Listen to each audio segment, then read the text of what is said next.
Sergeant Cole Vance snatched the rifle case out of Ava Mitchell's hands before she even stepped fully off the helicopter, yanked it hard like he was confiscating a toy from a child, flipped it open, stared at what was inside, and then laughed.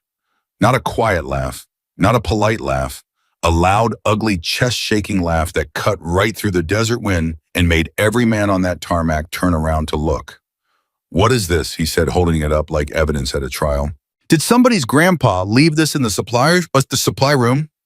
Before she could say a single word, he was already walking away, still laughing, tossing the case back at her feet like it was garbage. And that right there is where this story truly begins.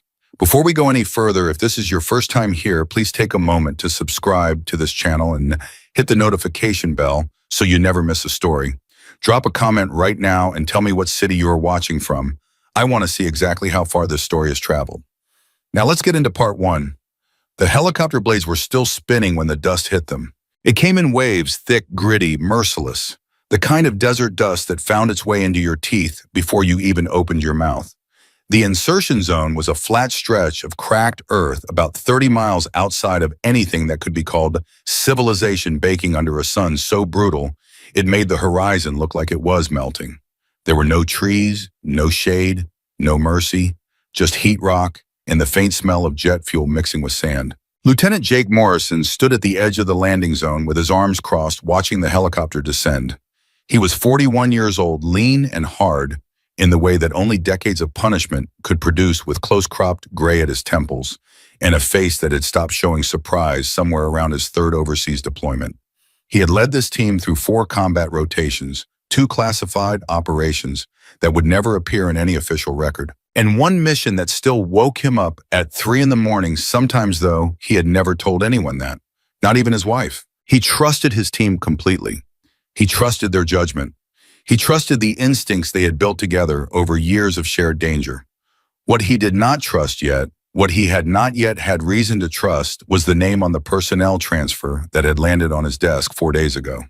Mitchell Ava R., age 19, specialty long-range precision marksmanship, combat deployment 0. He had read it twice. Then he had read it a third time because he was certain he had misread something. But no, the number was the same each time. 0. 0 combat deployments. She had trained, she had qualified.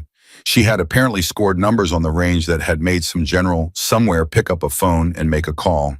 But she had never been in the field, never been shot at, never had to make a decision when everything around her was noise and fire and the ground itself felt like it was trying to kill her. And now she was his overwatch. He watched the helicopter touch down. He watched the door open. He watched 3 members of his support crew step off, first Diaz Huang and Torres, all of them veterans. All of them moving with the easy confidence of people who had done this 100 times. And then behind them, a figure that made every man in his unit pause. She was not what any of them expected. Ava Mitchell was 5 feet 6 inches tall, dark-haired, with a posture that was perfectly straight, not rigid, but grounded the way a person stands when they are genuinely comfortable in their own body. She was wearing standard-issue desert fatigues, and she was carrying over her left shoulder a rifle case. Not one of the sleek, modern cases that the unit had grown accustomed to seeing. This was older, heavier. The kind of case that had been around long enough to develop a personality of its own, the latches worn smooth from use, the exterior scuffed and sandblasted in a pattern that told a story about where it had been. She stepped onto the tarmac and immediately looked up. Not at the men, at the ridgeline, at the sky, at the way the heat was bending the air above the rocks about 2 kilometers to the northeast. Cole Vance had been watching her from the moment the helicopter door opened. He was standing about 20 feet to Morrison's left, and even from that distance, Morrison could see the expression forming on Vance's face, the particular combination of amusement and contempt that Vance wore whenever the universe handed him something he considered beneath serious attention. Vance was 36, built like a construction crane, with a jaw that looked like it had been carved from the same material as the desert floor. He had been the unit's designated marksman for 6 years. He was without question one of the finest shooters Morrison had ever worked with. He knew it, the team knew it, and in moments like this one, his knowledge of his own excellence was not a subtle thing. He walked over to Ava before Morrison could say anything. He looked at the rifle case. He looked at her. He looked back at the case. Then he reached out and pulled it from her shoulder, not asking, not requesting, just taking, and set it down on the tarmac and popped the latches open. What was inside was a bolt-action rifle of a design that had been around for decades. It was not the newest model, it was not outfitted with the latest optics or the most current suppressor technology, but it was immaculate, cleaned, and maintained with a level of care that was almost devotional. Every surface exact, every component precisely positioned. Someone had taken extraordinary care of this weapon for a very long time. Vance stared at it. Then he laughed. It started as a short sound, almost a cough, and then it opened up into something full and genuine and completely unguarded. He looked back at the men standing behind him, and when they saw his expression, they started laughing too, because Vance's laughter had always been contagious, and because, frankly, from the outside, from the perspective of men who had spent the last 3 years working with some of the most advanced precision systems that military technology could produce, the rifle in that case did look like something that belonged in a different era. "What is this?" Vance said, still grinning, looking at Ava like she was a walking punchline. "Did somebody's grandpa leave this in the supply room?" Ava looked at him. She did not look angry. She did not look embarrassed. She did not look like someone who was composing a response or running through options or trying to figure out the right thing to say. She just looked at him with a steady, calm attention that was somehow more unsettling than any comeback could have been. Then she reached down, picked up the case, latched it closed, and slung it back over her shoulder. She turned and walked toward the staging area. That was it. That was the entirety of her response. She did not say a word. Vance watched her go, his grin still in place, but slightly uncertain now, the way a grin looks when the other person has refused to play the game it was designed for. He looked at Morrison. Morrison looked back at him with an expression that communicated absolutely nothing useful. Then Morrison turned and followed Ava toward the staging area. Petty Officer Danny Reyes fell into step beside Morrison about halfway across the tarmac. Reyes was 28, the youngest full member of the unit before Ava had arrived, and he had the gift, or possibly the curse, of narrating everything that happened around him in real time. "She just walked away," Reyes said, as if this required documentation. "I noticed," Morrison said. "She didn't say anything. Cole basically called her rifle a museum piece in front of the whole team, and she just walked away." Still noticing. Reyes was quiet for about 4 steps. Then, "Is that a good thing or a bad thing?" Morrison thought about it for a moment. "I genuinely don't know yet." The staging area was a temporary structure. A large tension canopy stretched over a series of folding tables covered in maps, equipment, manifests, and the kind of organized chaos that preceded every mission of this type. Morrison's team gathered around the central table, and Morrison began to walk them through the operational parameters. The mission was a hostage extraction, single civilian target, a contractor named David Keller, who had been taken 11 days ago and was being held in a compound 42 kilometers into hostile territory.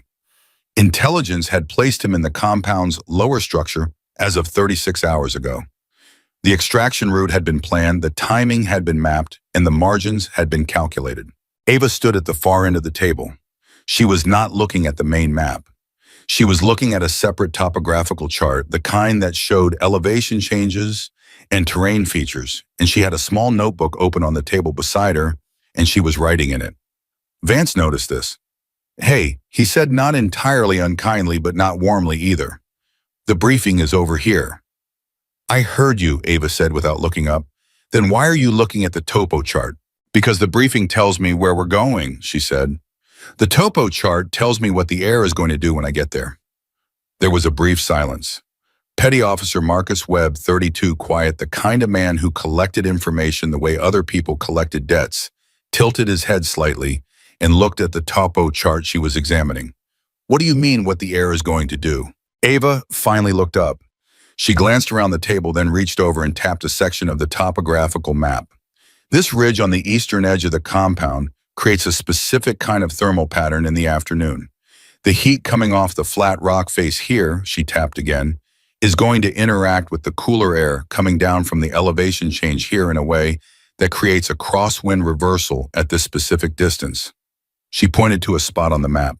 "If I'm placed at the overwatch position that's marked in the briefing materials, that reversal happens at almost exactly the range I'll be working at." Nobody said anything for a moment. Then Vance said, "How do you know that from a map?" I don't know it from the map, she said. I calculated it from the map, combined with the wind data from the last 72 hours and the temperature forecast for tomorrow afternoon. Vance looked at Morrison. The look said, "Is she serious right now?" Morrison looked at Ava. "And your conclusion?" "My conclusion," she said, "is that the overwatch position in the briefing materials needs to be moved approximately 300 meters to the northeast. The thermal interference at the marked position will create a drift pattern that I can calculate for, but it adds a variable that doesn't need to be there." She paused. "I'd rather eliminate the variable than compensate for it." The table was quiet. Webb looked at Morrison. Morrison looked at the topo chart. He looked at the calculations in Ava's notebook, which were dense and precise and covered half a page. Then he looked at the original Overwatch position marked in the briefing materials. "I'll take it under advisement," he said. The look Vance gave Morrison after that was the kind of look that asked a very specific question. Without using words, the question was, "You're not actually considering this, are you?" Morrison did not answer the look. He moved on with the briefing. That evening, as the temperature finally dropped to something survivable and the team made their final equipment checks, Morrison found himself standing alone at the edge of the canopy, looking out at the desert in the direction of their objective. It was that specific time of day when the desert showed you what it actually was, not brutal, not beautiful, just vast and honest and completely indifferent to what human beings wanted or needed. He heard footsteps behind him, light ones. He did not need to turn around to know who it was. "You moved the Overwatch position," Ava said. It was not a question. "I updated the operational map, yes," he said. 300 meters northeast. Give or take. A pause. "Thank you." "Don't thank me yet," Morrison said. He turned and looked at her. In the low light, she looked younger than her age, which was saying something. But her eyes were different from a 19-year-old's eyes. They were older than the rest of her, not jaded, just experienced in a specific way, like someone who had spent a very long time being taught to look at things carefully. "Where did you learn to calculate thermal patterns like that?" She was quiet for a moment. "My father. He military. He was a shooter," she said. "Long range, competitive mostly, some other work." She paused. "He used to say that most people look at where they're shooting. He taught me to look at everything that exists between where I am and where I'm shooting." Morrison nodded slowly. "Smart man." "Yes," she said, "he was."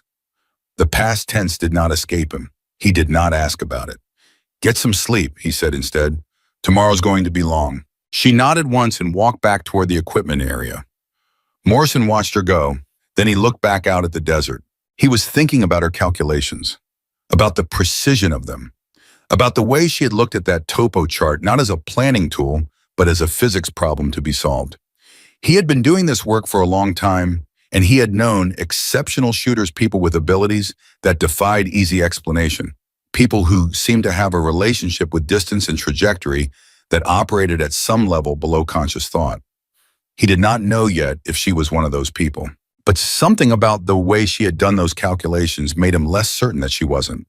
The team was not done with her, though. As the evening wore on and the mission briefing gave way to the specific, methodical boredom of pre-deployment preparation, the commentary continued lower now, less directed at her and more among themselves, the way a team sometimes processes its doubts by talking through them. Vance was the center of it, as he usually was. He was sitting with Webb and Torres and two other team members, Kowalski and Bright, going through a final equipment check and talking without particularly lowering his voice. 19 years old, Vance said, setting down a magazine and picking up another. 0 deployments. Old rifle her daddy probably gave her a show. And they're putting her at extended overwatch. He paused. Extended overwatch, Marcus. At what range? Marked at 3 kilometers, Webb said. Updated position puts her at just under 3. 3 kilometers, Vance repeated, in desert heat, with that rifle. To be fair, Webb said in the careful way Webb approached everything, her calculated adjustments were technically, I know what they were technically, Vance said. I read them. I'm not saying she's stupid. I'm saying there's a difference between knowing how to calculate something and knowing how to execute it when there's noise and heat and everything is happening at once. He looked at Webb steadily. You know what I mean. Webb was quiet for a moment. Yeah, he said, I know what you mean. Combat changes everything. Kowalski said from the far end of the group. He was 40, the oldest on the team after Morrison, with the kind of face that had been beaten flat by experience. I've seen good range shooters freeze when the reality hits. I've seen people with perfect scores on paper turn into statues the first time someone actually shot back. She's never been shot at, Torres said. That's a fact.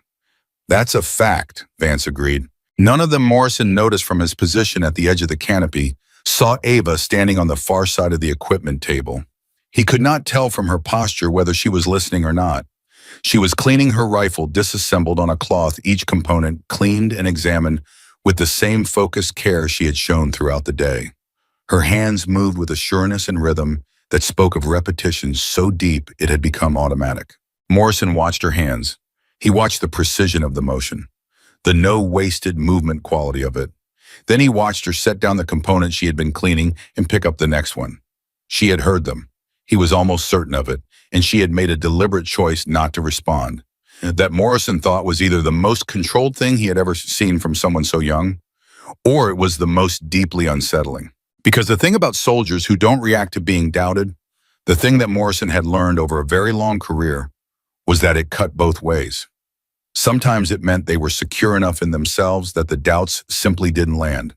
And sometimes, much less often, but sometimes it meant they were somewhere else entirely. Somewhere inside themselves that had nothing to do with what was happening around them. He watched her finish reassembling the rifle, each piece going back into place with a soft, precise click, like the components of a clock returning to order. She held the assembled weapon up briefly, checked the bolt, checked the action, set it down on the cloth. Then she looked up, and for just a moment, across the distance between them, she met Morrison's eyes. She did not smile. She did not make a gesture. She just looked at him, steady and calm and quiet, and then she looked back down at her rifle. Morrison turned away. He walked to the edge of the canopy, and he stood there alone for a long time, and he thought about a girl who had learned to read thermal patterns from a man who apparently taught her to look at everything between herself and her target. And he thought about a team that was going 42 kilometers into hostile territory tomorrow. And he thought about the specific weight of responsibility that came with leading people into places where being wrong cost everything. He thought about the calculations in her notebook. He thought about the way she had looked at that ridgeline when she stepped off the helicopter. Not at the men who were sizing her up, not at the base layout, at the ridgeline, at the air above the rocks, at the thing that nobody else had bothered to look at. The desert was completely silent now. No wind. The temperature had dropped enough that the air had stopped shimmering, and the stars overhead were so dense and bright, they looked almost aggressive, the way desert stars always looked to Morrison, like the sky was trying to prove something. He did not sleep much that night. He kept thinking about what she had said, not the calculations, not the thermal patterns. The other thing, the thing she had said about her father. He used to say that most people look at where they're shooting. He taught me to look at everything that exists between where I am and where I'm shooting. Morrison had been in a lot of briefing rooms. He had heard a lot of theories about what made a great shooter. Genetics, people said, practice, mental discipline, the ability to slow your heart rate, the ability to block out pressure. He had heard all of it. He had never heard it described quite like that. Look at everything that exists between where you are and where you're shooting. Not the target, not the weapon, not yourself, everything in between. He was still thinking about it when the first light started to show on the eastern horizon, and the desert shifted from black to deep orange, and somewhere in the distance, a single bird. He never knew what kind in the desert. It was always this anonymous bird began to make a sound that was neither musical nor unpleasant, but simply present, simply alive in the silence. The team began to stir. Equipment was checked again. Weapons were cleared and loaded. Communication systems were tested. The specific focused gravity of imminent deployment settled over the staging area, the way it always did, quieting the voices, sharpening the movements, turning a group of individual human beings into something more unified and purposeful, and in its way, more fragile. Morrison found Vance at the equipment table running a final check on his optics. "I want a word," Morrison said. Vance looked up. "Sir." "About Mitchell." Vance's jaw tightened slightly, but his expression remained neutral, professional. "I hear you, sir." "I'm not sure you do," Morrison said. "I'm not asking you to like the decision. I'm not asking you to think she's the best choice for the position. What I'm asking is that when she's on that radio, you listen. That's it. You listen to what she tells you and you evaluate it on its merits." He paused. "Can you do that?" Vance held his gaze for a moment. "Yes, sir." "Because she is our overwatch," Morrison said. "Not provisional overwatch, not backup overwatch. Overwatch. Whatever you think about her age or her rifle or her deployment record, she is the person who is going to be 3 kilometers away from our position, watching everything that we can't see from inside the operation. And if she calls something, I need every man on this team to hear it." "Understood," Vance said. His voice was flat and professional and completely correct, and it communicated his feelings with perfect precision, despite not expressing them in any way that could be addressed. Morrison looked at him for another moment. Then he nodded once and walked away. Across the staging area, Ava was securing her rifle case to her kit. She moved economically, no wasted effort, her focus complete. Reyes was standing a few feet away, looking at her with an expression that was uncharacteristically uncertain. "Hey," Reyes said. Ava looked up. "For what it's worth," Reyes said. "I didn't laugh yesterday. When Cole—" He stopped, started again. "I'm just saying I didn't think it was funny." She studied him for a moment. "Why are you telling me that?" Reyes blinked. I guess because I thought you should know." Why he thought about it, genuinely thought about it, which was unusual for Reyes, who typically processed things aloud without much filtration. "I don't know," he said finally. "I guess because I'd want to know." Ava was quiet for a moment, then very slightly the corner of her mouth moved in what was not quite a smile, but was in the same direction as one. "Okay," she said. "Thank you, Reyes." He nodded, visibly relieved, and walked away. She looked at his retreating back for a moment. Then she looked back down at her kit and finished securing the case. The helicopter came at 0600 right on a schedule, and the desert was already heating up again, the air starting to move in the low, slow way it moved when the day was going to be brutal.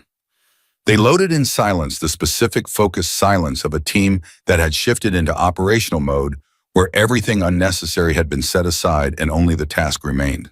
Morrison was last in. He paused at the door and looked back at the staging area, the empty tables, the folded maps, the marks in the dust, where equipment had sat, and felt the familiar weight of it, the particular feeling of stepping away from the last safe thing toward whatever came next. He got in. The door closed. The desert fell away below them. Ava sat across from him in the helicopter, her rifle case secured beside her, her hands resting on her knees. She was looking out the window, not at the landscape exactly, but at the air, at the way the dust moved below them, at the thermal columns rising off the darker patches of rock. Her eyes moved steadily, methodically, reading something that everyone else in that helicopter was simply looking through. Morrison watched her for a long moment. Then he made himself look away, because there was nothing he could do about it now. One way or the other, they were already in the air. They were already moving toward the 42 kilometers, and whatever was going to happen at the end of that distance was going to happen, and the desert was going to watch it with the same absolute indifference it had brought to everything. And the only question that mattered was whether the people in this helicopter were ready. He believed in his team. He believed in their training, their instincts, their experience, and Ava Mitchell.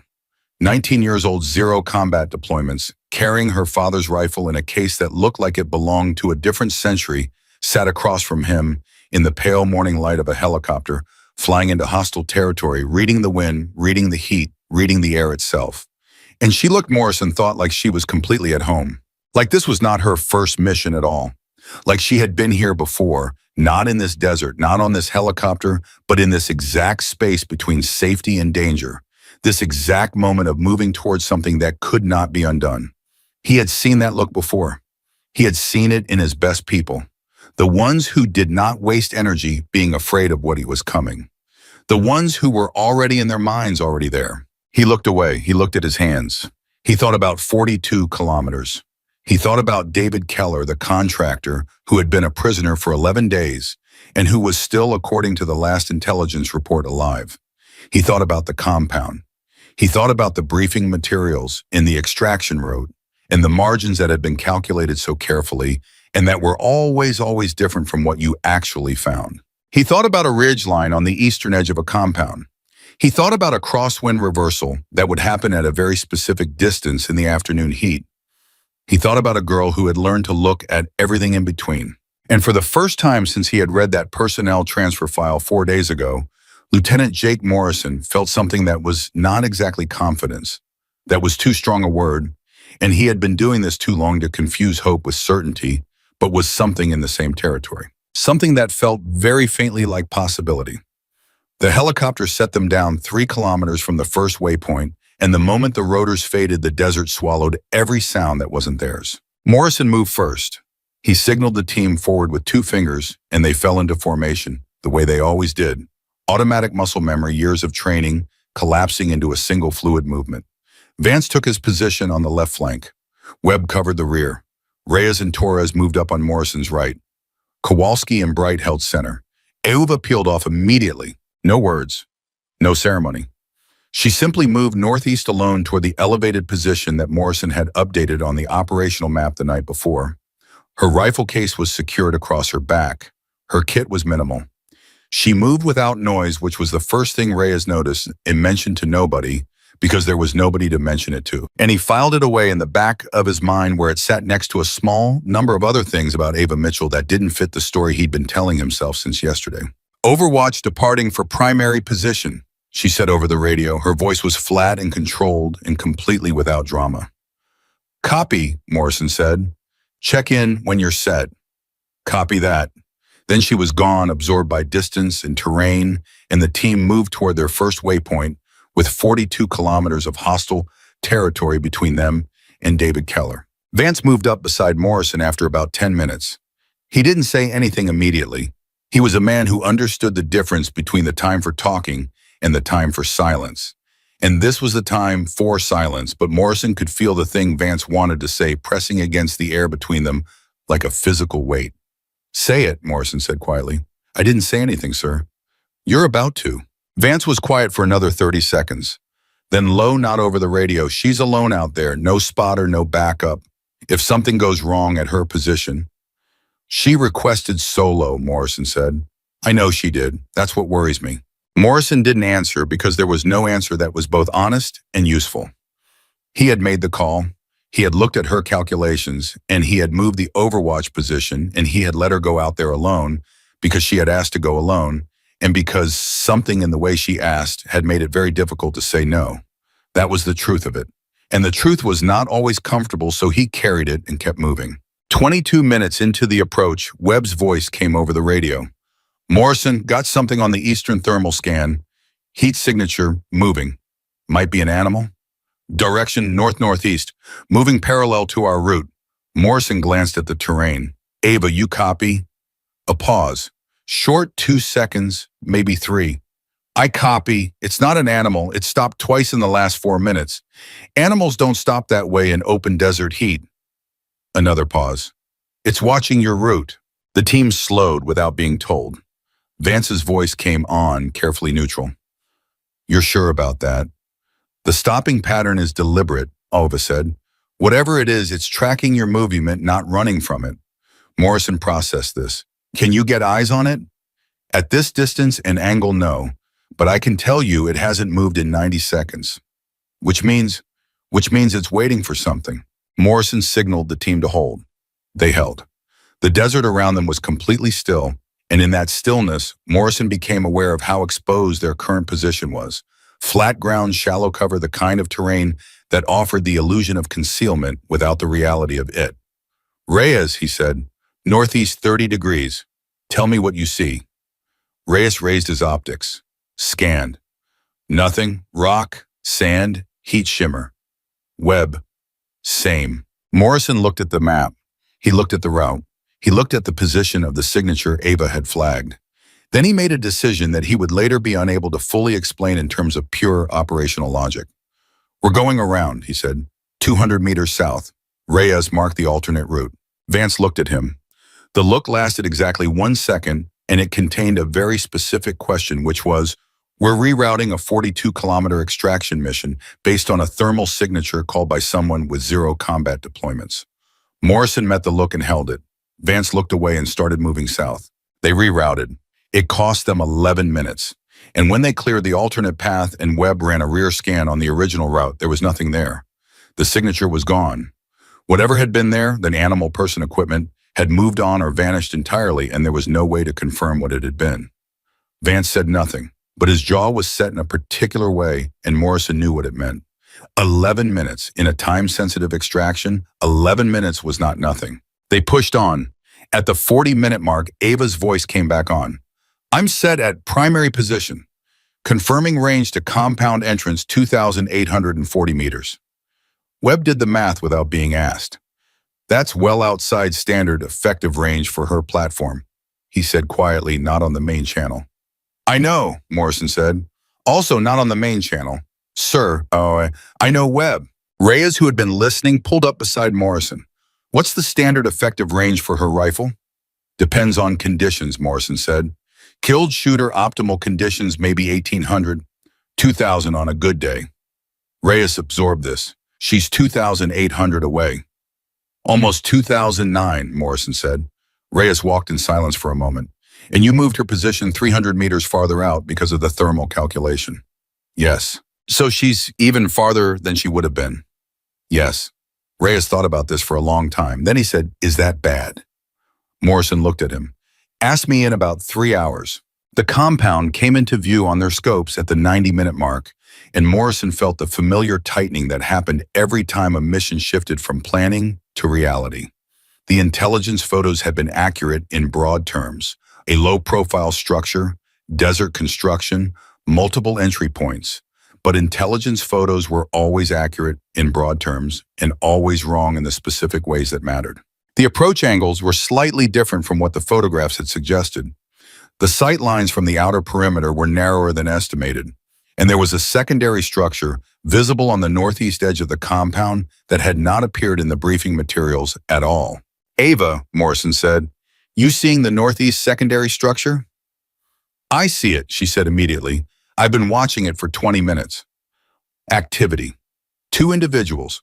One has been stationary for 15 minutes at the northeast corner. The other is moving in a pattern. I've clocked 3 complete circuits of the secondary structure since I set up. Armed. The stationary one is long rifle. He's not on patrol. He's positioned. Morrison felt the back of his neck go cold. A stationary armed individual in a specific position was not security. That was Overwatch. That was someone who had been placed there deliberately facing a specific direction for a specific purpose. What direction is he facing? Morrison asked. A pause. Your approach vector, Ava said. He's been facing your approach vector since I first identified him. The team stopped moving. There was a silence over the radio that lasted about 4 seconds and felt considerably longer. They know we're coming, Webb said. It wasn't a question. They may know someone is coming, Morrison said. That's different. Is it? Morrison looked at the compound through his optics. He looked at the silhouette lines. He looked at the approach vector, and he looked at the position of the secondary structure, and he thought about the heat signature that had been tracking their route 40 minutes ago. Ava, he said, the individual at the northeast corner. Can you assess his capability, his equipment? Another pause, longer this time. He has a scope, she said finally, high quality. The way he's positioned, he's not watching for movement, he's set up for a shot. He has a specific range in mind. A pause. The range he has in mind is approximately where you are right now. How confident are you in that assessment? Confident enough to say it, she said, not certain enough to guarantee it. Morrison looked at Vance. Vance looked back at him. For the first time since the tarmac, Vance's expression was not contempt or skepticism. It was the particular blank focus of a professional confronting information he couldn't dismiss. We pull back, Morrison said. 50 meters, now. They pulled back, smooth, low, no sudden movements. The kind of retreat that doesn't announce itself. When they reached the cover position, Morrison called a dead stop and gathered the team. We've got a shooter on the northeast secondary, he said quietly, positioned on our approach vector. This is not incidental. Someone knew our route. Intel leak, Kowalski said. Possible. Or they ran standard approach calculations and covered the most likely vectors. Morrison looked at the map. Either way, we don't go through the front. There is no other clean approach, Torres said. The southern side is completely exposed. We go south, we're in open ground for 400 meters. There's the drainage channel, Reyes said, pointing at the map. We used it in the briefing as a secondary option. It puts us inside the compound perimeter, but coming up blind on the structure, Vance said. We don't know what's on the other side of that wall. Ava, Morrison said, the drainage channel entry, northwest corner of the compound. Can you see any activity in that area from your position? The pause this time was the longest yet. Morrison counted it unconsciously. 6 seconds, 7. There's something, she said. At the base of the northwest wall, I can't identify it with certainty at this range and angle, but it's been there since I set up and it hasn't moved. Another pause. It might be equipment. It might be a person lying down. I can't confirm. Best guess, Morrison said. I don't guess, she said. The words landed in the radio silence with a weight that nobody immediately filled. Then Vance said so quietly it was almost not on the channel at all. I'll go look. Morrison looked at him. Say again. I'll run a flanking observation on the northwest wall. Solo. I can get an angle that she can't from her position. He paused. I'll confirm what's at the drainage entry. Morrison studied him for a moment.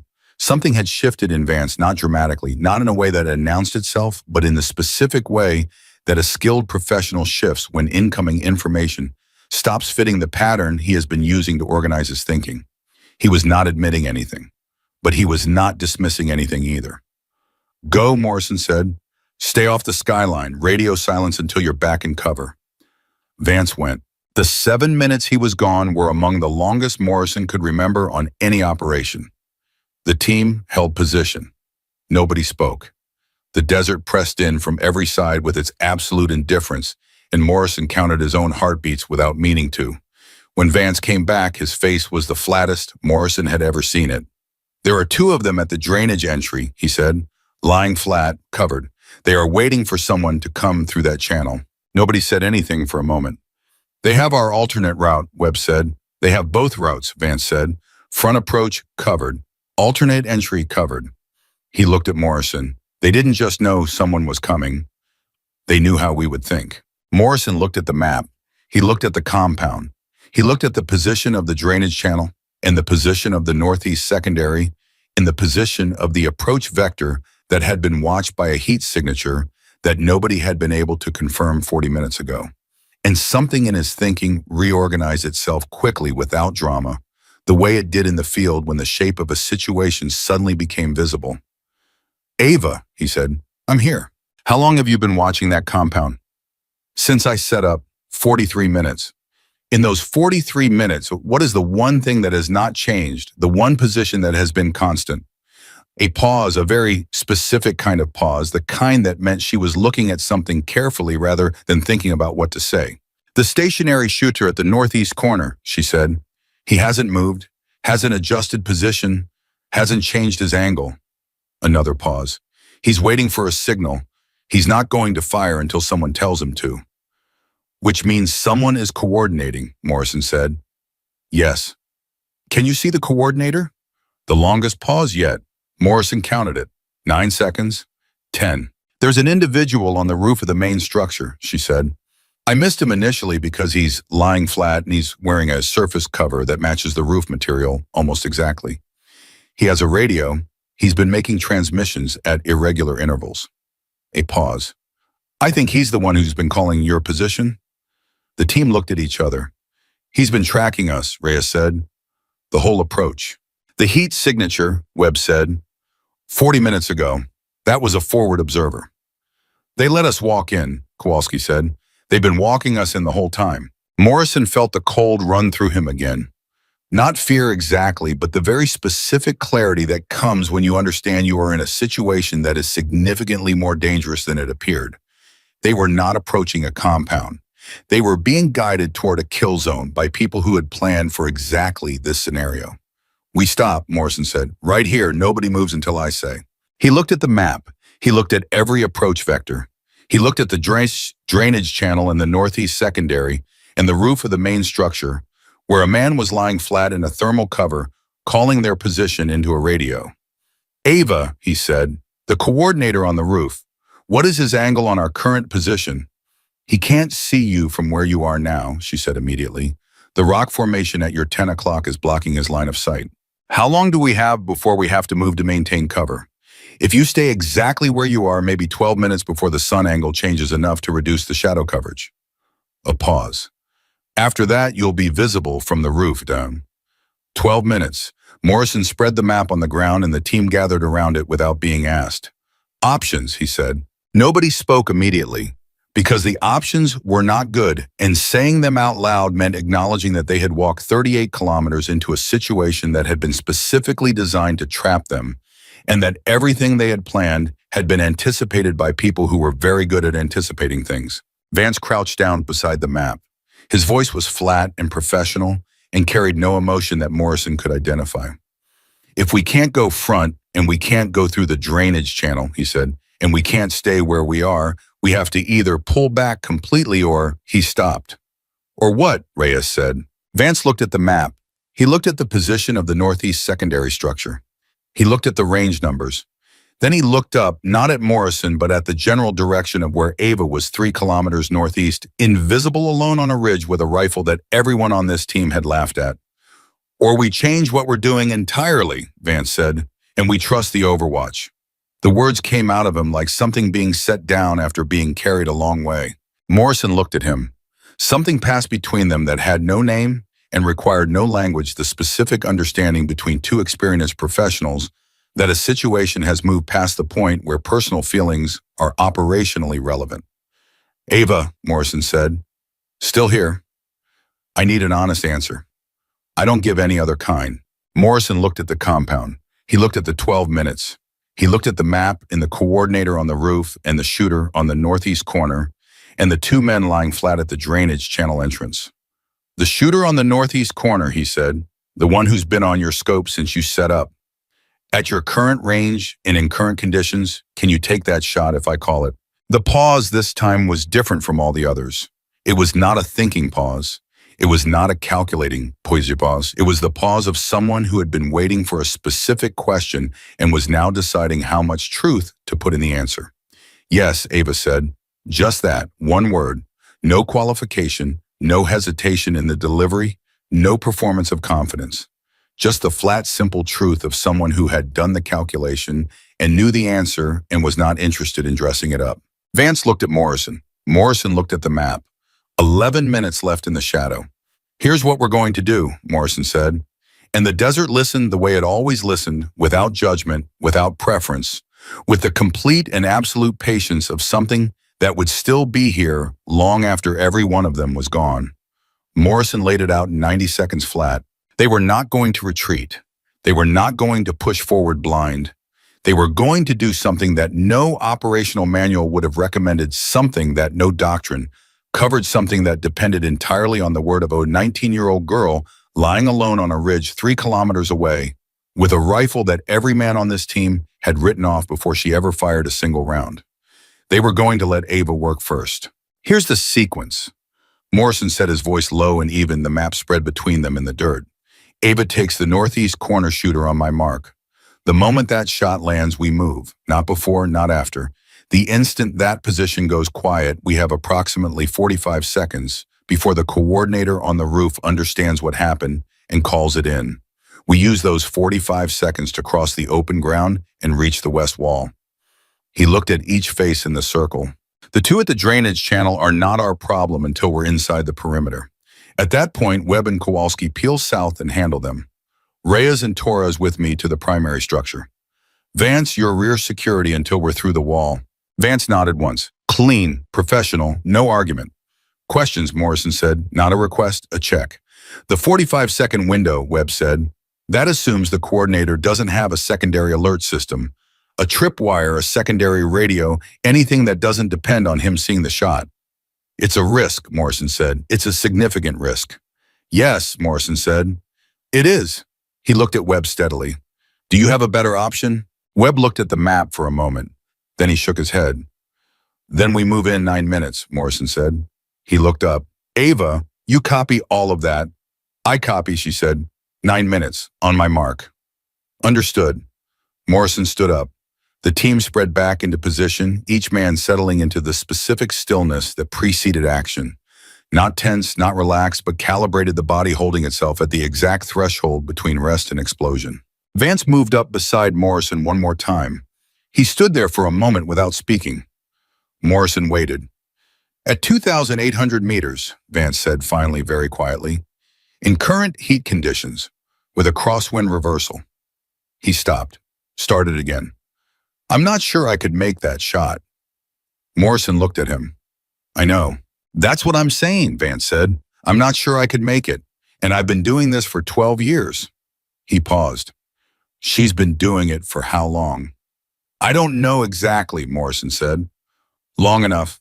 Vance was quiet for a moment. "How do you know that?" Morrison thought about a notebook full of calculations. He thought about a girl who stepped off a helicopter and looked immediately at the ridgeline and the air above the rocks. He thought about the words she had said yes and the particular quality of its delivery, the absence of performance in it. "Because she knew the answer before I finished asking the question," Morrison said, "and she wasn't trying to impress me when she said it." Vance absorbed this. He looked in the direction of the ridge, where Ava was 3 kilometers invisible alone. Then he looked back at Morrison. "I hope you're right," he said. "So do I," Morrison said, and meant it completely. 8 minutes, 7. The sun moved in the way it always moved over the desert, indifferent, mechanical, pulling the shadow line back centimeter by centimeter from the rock formation that was currently the only thing standing between the team and visibility from the roof coordinator. 6 minutes. Reyes was counting under his breath. Morrison could hear it, barely just the rhythm of it, and he didn't tell him to stop because the counting was keeping Reyes grounded, and Morrison needed every man on this team grounded right now. 5 minutes. "Ava," Morrison said. "Status." "I'm on him," she said. "He hasn't moved. Wind is currently 4.2 kilometers per hour from the northwest. There's a thermal column building between my position and the target. I'm accounting for it." "You're accounting for it?" Morrison repeated. "Yes." "How much does it affect the shot?" A pause. "Enough that I need to account for it," she said. "Not enough that it changes my answer." Webb looked at Morrison. Morrison looked at the map. 4 minutes. "Ava," Vance said.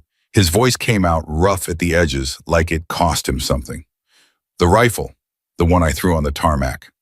A pause that felt like it was pulling something out of him by the roots. "What is it exactly?" A silence. 3 seconds. 4. "It was my father's," she said. "He built it himself over about 6 years. Modified the action custom barrel, hand-loaded ammunition calibrated for long-range work." Another pause. "He called it reliable. He said a reliable tool in a steady hand was worth more than a perfect tool in a shaking one." Nobody said anything for a moment. Then Vance said very quietly, "Your father sounds like he knew what he was talking about." "He did," Ava said, and the past tense was there again, sitting in the radio channel like a stone. 3 minutes. Morrison checked his position, checked the team, checked the shadow line. It was close now. The sun had pulled it back to within about 8 meters of their outermost position. Not visible yet, but close enough that the margin was gone. There was no more time to reconsider. No more time to replan. The decision had been made and the only direction available was forward. 2 minutes. "Team ready," Morrison said. A sequence of affirmatives came back. Short-clipped, professional.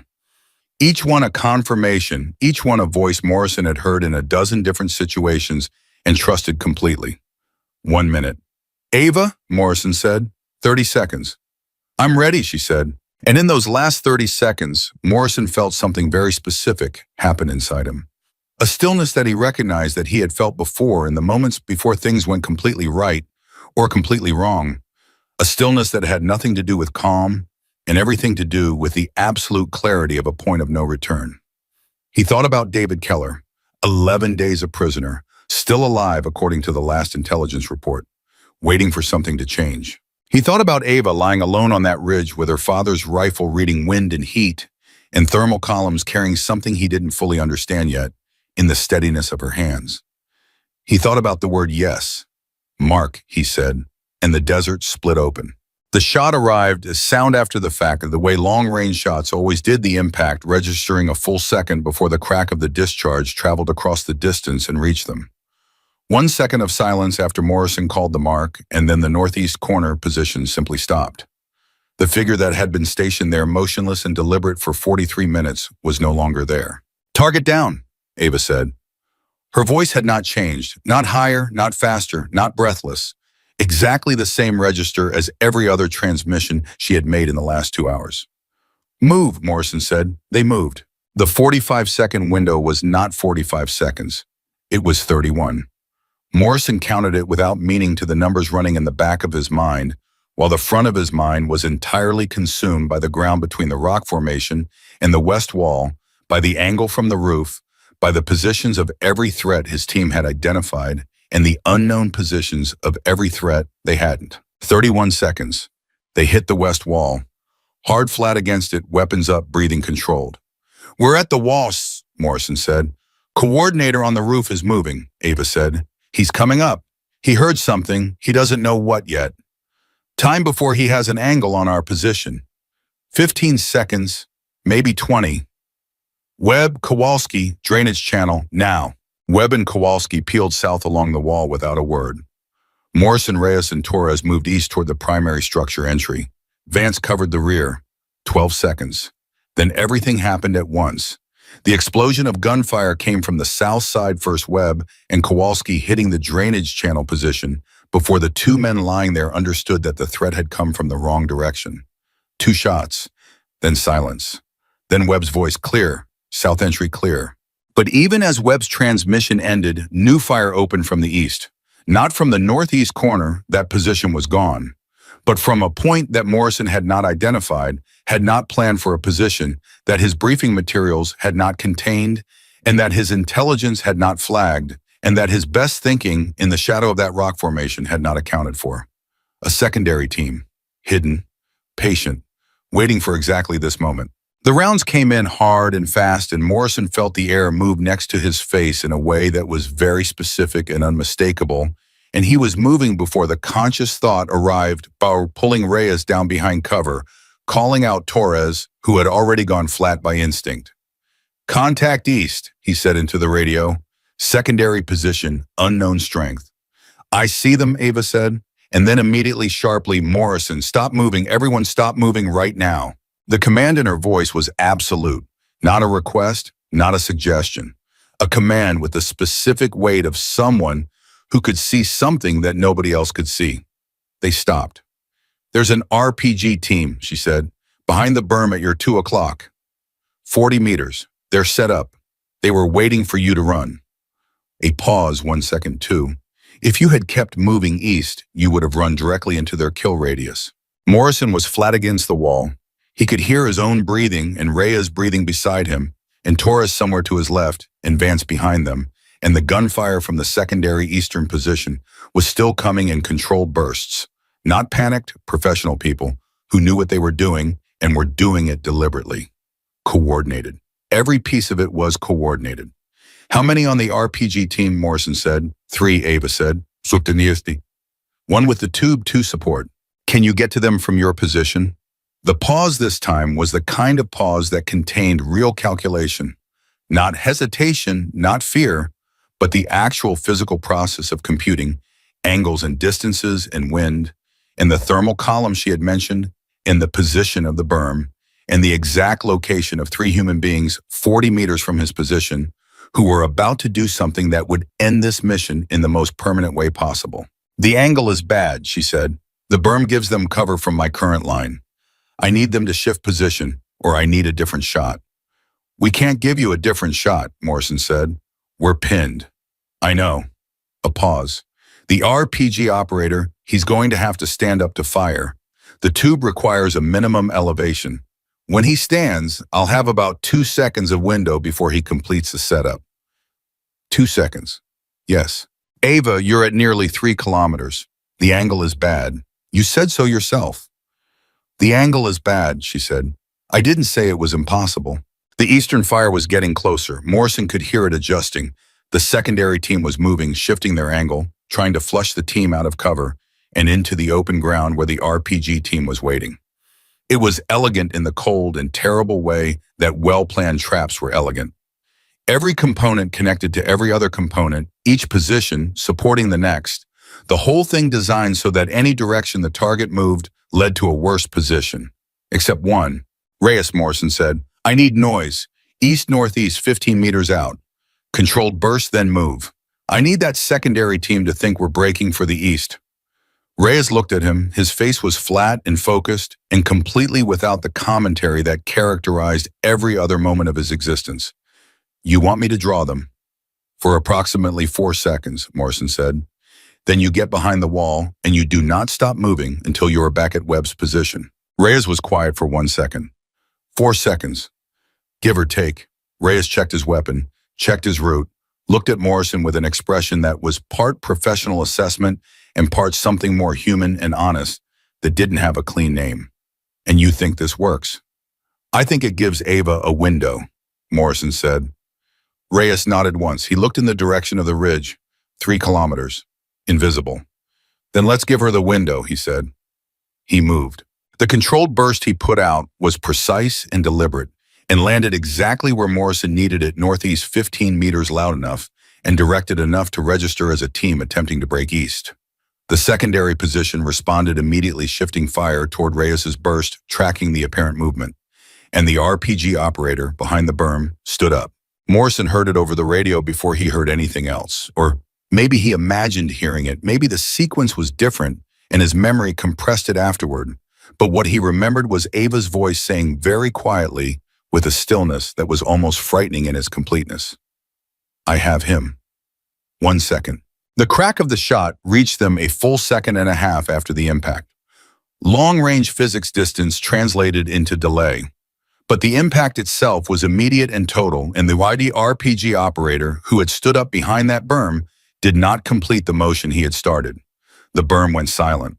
Target down, Ava said.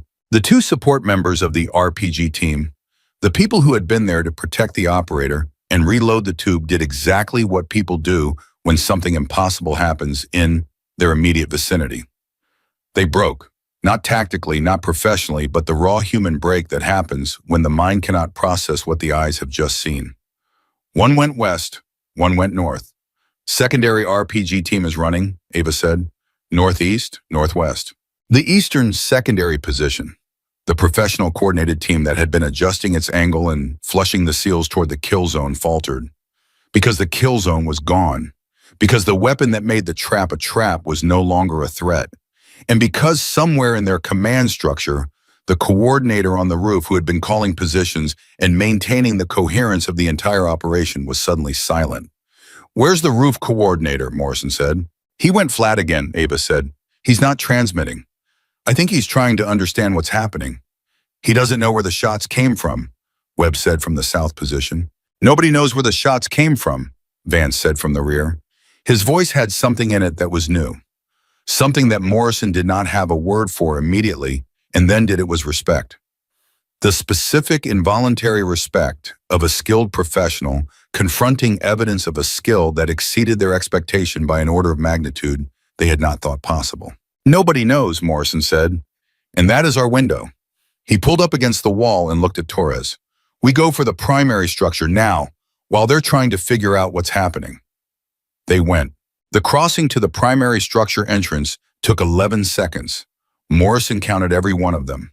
11 seconds of exposure of movement, of trusting that the Eastern secondary team had lost enough coherence to fail to re-engage in time, of trusting that the coordinator on the roof was still processing instead of transmitting, of trusting every calculation and every call that Ava had made in the last 3 hours.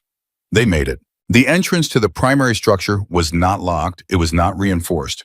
It was a door, and Torres hit it, and it opened, and they were inside before the Eastern team recovered enough to put fire on the position they had just vacated.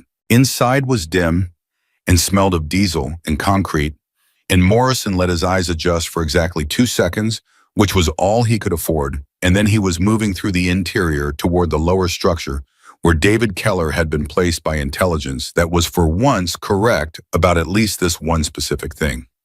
Keller, Morrison called, not loud. Directed. David Keller, U.S. military call out. Silence. 3 seconds of it.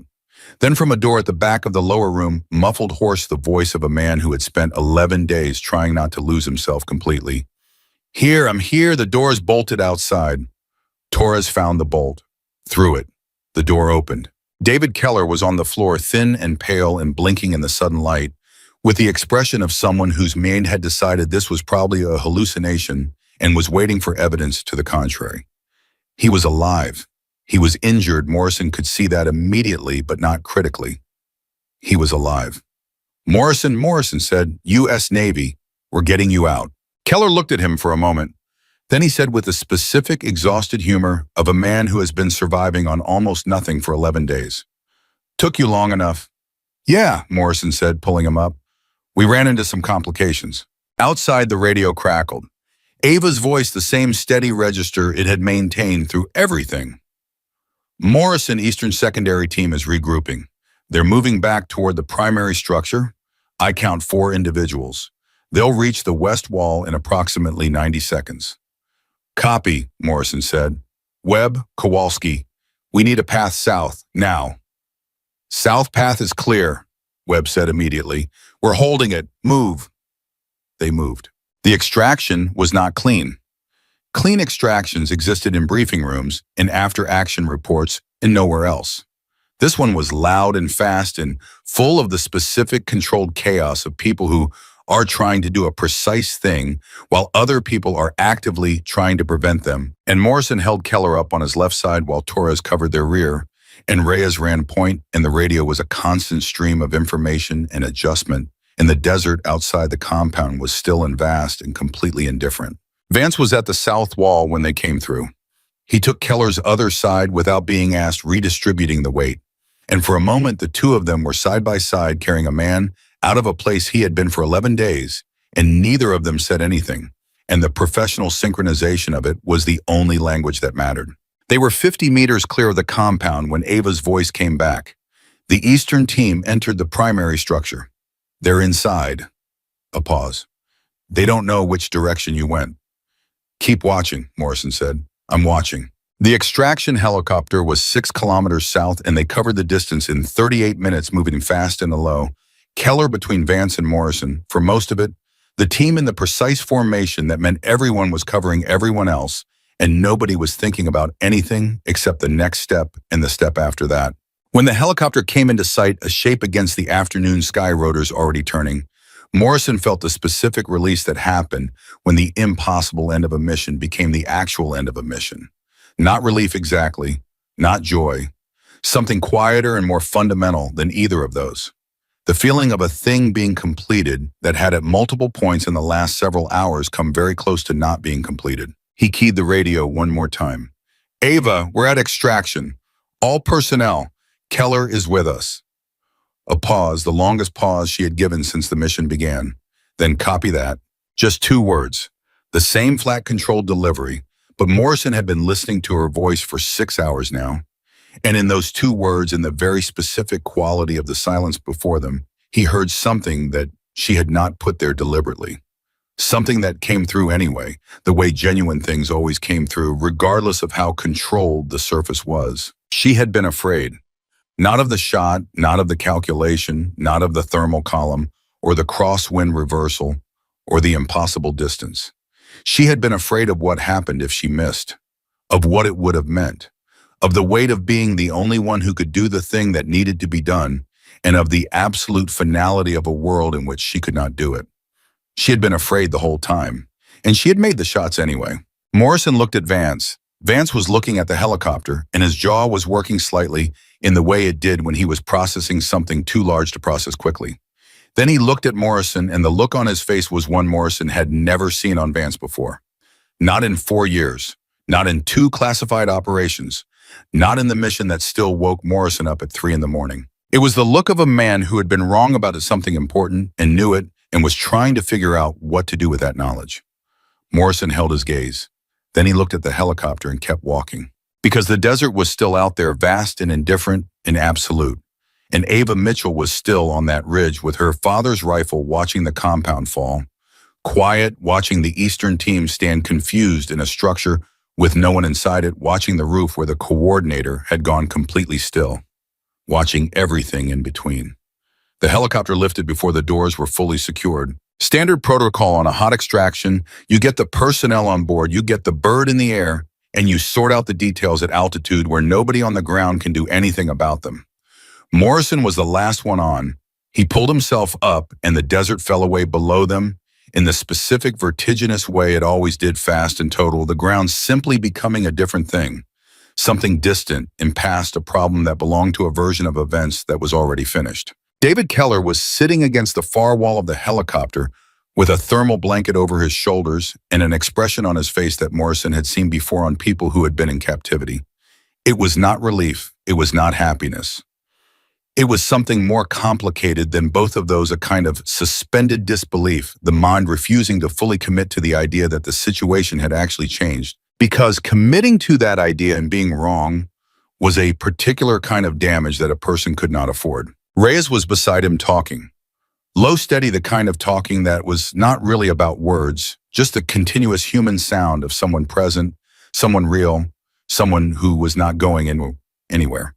Morrison watched Reyes do this and felt something he rarely let himself feel during active operations, which was uncomplicated gratitude for the specific people around him. Vance was sitting across the cabin, his weapon secured, his eyes forward. He had not spoken since they boarded. His jaw was still doing the thing it did when he was processing, and Morrison left him to it because there was nothing to say yet, and Vance was not a man who benefited from being rushed toward conclusions. Webb and Kowalski were running a quiet equipment check. Torres was looking at his hands. Bright was asleep, which was something only Bright could do in the 40 minutes after a firefight, and which the rest of the team had long since accepted as one of the fundamental mysteries of the universe.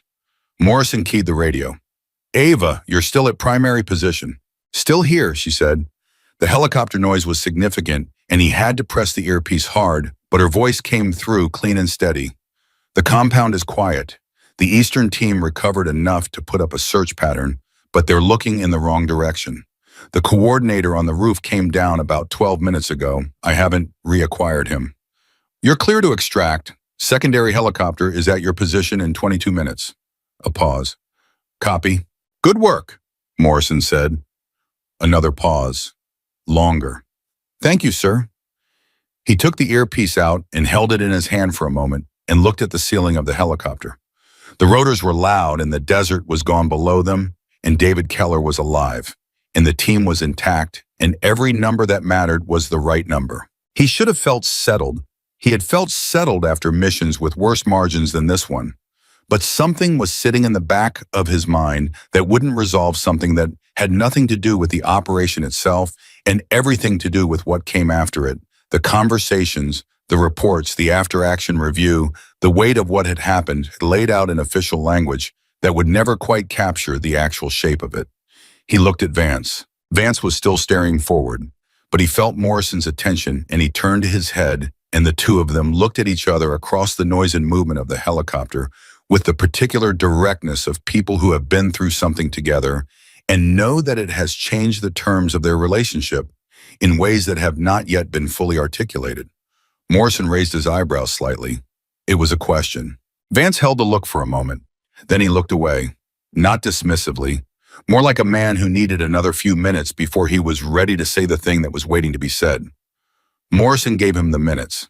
The forward operating base came into view 17 minutes later, and the helicopter settled onto the landing pad with the familiar controlled violence of a military landing, hard, fast, decisive.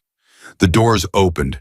Medical personnel were waiting for Keller, and Morrison watched them move in and take over with the smooth efficiency of people who had done this before. And then Keller was moving away toward the medical facility, and the team was dispersing into the specific post-mission decompression that each person handled differently. Reyes sat down on a crate near the landing pad and put his face in his hands. Not crying, just the specific physical release of removing himself from visibility for a moment, of not being watched, of letting something go that he had been holding for the last several hours. Morrison did not say anything to him. He understood it. He had done it himself in different forms, more times than he could count. Kowalski and Webb went directly to the debrief room without being asked, because that was who they were, the ones who needed to process through documentation and report, who felt better when the experience was translated into language and placed in a file. Torres went to the equipment area and began cleaning his weapon with the focused, methodical attention of someone who needed their hands to be doing something precise. Bright woke up when they landed, looked around, and went to find food. Vance stood at the edge of the landing pad for a long time. Morrison watched him from a distance. He was looking north in the direction of the ridge, where Ava's secondary helicopter was at this moment picking her up and beginning the 40-minute flight back to base. Morrison walked to the debrief room because there were things that needed to be documented and people who needed to be called and a report that needed to begin taking shape while the details were still precise in his mind. He sat down at the table and opened his notebook and started writing, and the words came quickly and cleanly, the way they always did immediately after a mission before the mind started to blur the edges. He wrote for about 20 minutes. Then he stopped. He looked at what he had written, specifically at the section describing the Overwatch engagements.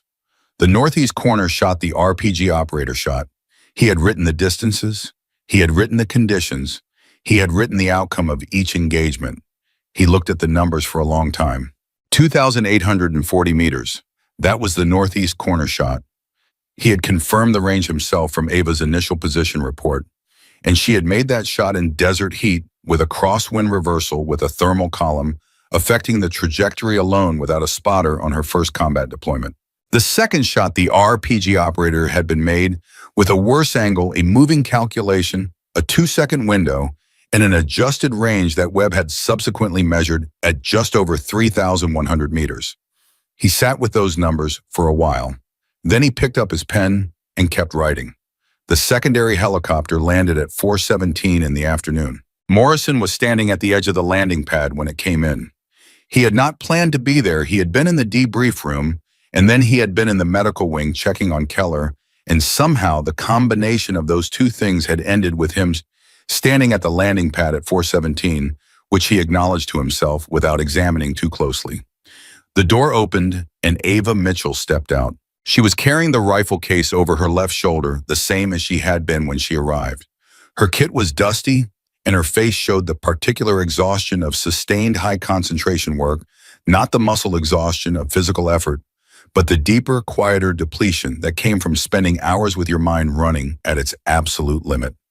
She looked, Morrison thought, approximately 10 years older than she had looked when she stepped off the helicopter that morning. She also looked, he thought, like someone who had done exactly what she came to do. She saw him standing there and slowed slightly, not from surprise, more from the specific caution of someone who had learned not to assume that acknowledgement meant approval. "Sir," she said. "Walk with me," Morrison said. They walked away from the landing pad toward the quieter edge of the base where the noise of aircraft and personnel thinned out and the desert pushed up against the perimeter fence with its absolute and unchanging patience. Morrison walked without speaking for a moment, and Ava walked beside him and did not fill the silence which he appreciated. "The northeast shot," he said finally. "Walk me through it." She was quiet for a moment, not hesitating, organizing. "The primary variable was the thermal column," she said. "It was building from my left, which meant it was going to push the round right at distance. I calculated the deflection at approximately 41 centimeters at that range given the column intensity and my estimated wind speed." A pause. "I aimed 41 centimeters left of center mass and held. And the crosswind reversal you flagged the night before? It was there, right where I calculated it. About 11 centimeters of additional drift at that distance pushing back left. So the two effects partially canceled." She paused. "The net drift was about 18 centimeters right. I was compensating for 41 centimeters left. So my actual point of impact was approximately 23 centimeters left of where I aimed." Morrison stopped walking. He turned and looked at her. "You hit center mass." "Yes, sir." "But your compensation was off by 23 centimeters." "Yes, sir." He looked at her for a long moment. "How?" She met his eyes steadily. "Because I knew the calculation would be off," she said. "The thermal column was still building when I fired. By the time the round reached the target, the column was approximately 15% stronger than when I measured it. I estimated that additional push at somewhere between 19 and 25 centimeters. So I gave myself a margin." She paused. "I aimed at the leftmost edge of the viable impact zone, not center mass. The thermal pushed me right. I ended up close to center." The math assembled itself in Morrison's head. She had not just calculated the shot. She had calculated the margin of error in her calculation, and then she had aimed for the position that would give her the most favorable outcome if her calculation was wrong in the most likely direction. She had built the mistake into the solution. "Your father teach you that," he said. Something moved across her face, quick, controlled, but real. "Yes," she said. Morrison looked at the desert for a moment. Then he looked back at her. "The second shot, the RPG operator. Walk me through that one." She took a breath. For the first time in the entire conversation, something shifted in her composure, not breaking, not cracking, but acknowledging, like a door opening a centimeter. "That one was different," she said. "Different how? The first shot I had 43 minutes to read everything. I knew the wind, I knew the thermal, I knew the column, I knew the target's position precisely. Everything was calculated." She stopped, started again. "The second shot was 2 seconds. Moving target, worse angle. The berm meant I couldn't see him until he stood, which meant I couldn't fully account for his position until the window opened." A pause. "And the range was longer." "Over 3,000 meters, Morrison said. 3,114, she said. "I confirmed it after I landed." Morrison let that sit for a moment. "So how did you make it?" She was quiet for what felt like a long time. The desert was doing the thing it did in the late afternoon, the light going amber and long, the temperature finally starting to drop, the air losing the shimmer that had been present all day. "My father used to take me out to the range when I was small," she said finally. "I mean really small. 6, 7 years old. I couldn't shoot yet. I was too small for the rifle. But he would shoot, and I would sit behind him and watch." She paused. "He would describe everything he was doing while he did it. The wind, the elevation, the heat, the way the air moved between him and the target. He said he wanted me to be able to see it before I could feel it." Another pause. "He did that for 3 years before he let me hold the rifle." Morrison said nothing. He was listening in the way you listen when someone is telling you something they have not told many people. "The second shot," she said, "I didn't calculate it. There wasn't time to calculate it. I read it. The way he taught me to read it, not with numbers, not with formulas, just with everything I've learned about what the air does between a rifle and a target in desert heat at that distance." She looked at him. "I've been reading air like that since I was 6 years old, 17,200 hours approximately if you count every range session he took me to." Morrison did the math. 17,000 hours, more than any formal training program, more than any qualification standard. "He started taking me when I was 7, she said. "He died 4 years ago." There it was, the past tense finally explained.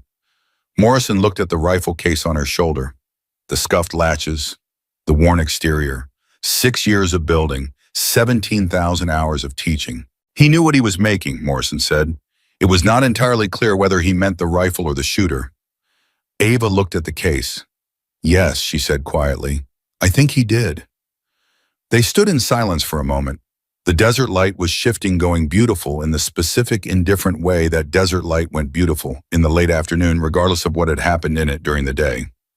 Then Morrison heard footsteps behind them and turned. Vance was walking toward them. He was moving in the deliberate, unhurried way of a man who has decided to do something and is not going to change his mind, but is also not going to rush it. He stopped about 3 feet away. He looked at Ava. She looked back at him. The silence between them lasted about 5 seconds and contained approximately 17 different things that neither of them had words for yet. Then Vance said, "I owe you an apology." Ava said nothing. She waited. "On the tarmac," Vanna said, "this morning what I did with your rifle." He paused. "And what I said, and the things I said on comms before the mission. I know you heard some of it." He stopped. His jaw was working it again. "I was wrong, not just about the shots, about all of it. The way I treated you from the first second I saw you." He looked at the rifle case, the way I treated that. Ava looked at him for a long moment. Her expression was not warm, but it was not cold either. It was the expression of someone giving a situation the serious attention it deserved. "Why did you?" she said. Vance blinked. He had expected Morrison thought a different kind of response, acceptance, dismissal, some form of closure. The question caught him. "Why did I what?" "Decide I couldn't do it before you knew anything about me," she said. "Not the age, not the rifle. You decided before you even opened the case. I saw it on your face when I stepped off the helicopter. She was not angry. She was genuinely asking, what did you see that made you decide? Vance was quiet for a long moment. Morrison watched him. This was not a comfortable silence. It was the specific discomfort of a man being asked to look at something about himself that he would have preferred to examine on his own schedule in private without witnesses. I saw someone who looked like they didn't belong, Vance said finally, and I decided that meant they didn't belong. He paused. I didn't ask why they were there. I didn't consider that the people who sent you might know something I didn't.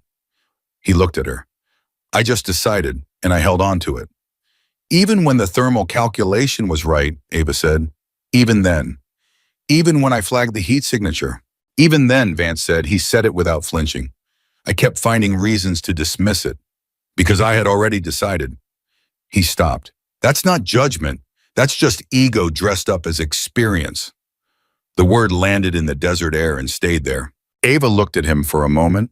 Then she said, my father used to say that ego makes you miss, not the shot, the information. She paused. He said the most dangerous thing a shooter could do was walk into a situation already knowing the answer. Vance absorbed this. He sounds like he was worth listening to. Most people didn't, she said. He was too quiet, too patient. People thought quiet meant uncertain. She looked at the rifle case again. He wasn't uncertain. He just didn't think loudness was proof of anything. Vance looked at the case too. Then he looked at Morrison. Morrison looked back at him with an expression that offered nothing and asked for nothing. This was Vance's moment, not his. And the only thing Morrison's presence was doing was witnessing it. The shot on the RPG operator, Vance said, looking back at Ava. 3,100 meters. Bad angle. 2-second window. He paused. I've been doing this for 12 years. I couldn't have made that shot. You don't know that, Ava said. I do know that, Vance said, and there was something in the way he said it that was not self-pity and not performance. It was just the flat, honest assessment of a skilled professional measuring himself against a standard and accepting the result. I know my limits. I know what I can do and what I can't. And that shot, he stopped. That shot is not in my range, and I've been the best shooter on this team for 6 years. Ava was quiet for a moment. It's not about range, she said. It's not about what you can reach. It's about what you've learned to read. Can you teach it? The question came out before Vance had fully processed that he was going to ask it. Morrison could see the slight surprise on his own face, the way a man looks when his mouth says something that his thinking hasn't quite approved yet. Ava looked at him steadily. I don't know, she said. My father spent 17 years teaching me, and he said he wasn't sure he taught me anything. He said I mostly taught myself, and he just made sure I had enough time to do it. She paused. But I can tell you what he told me. I'd like that, Vance said. 3 words. Simple. No decoration.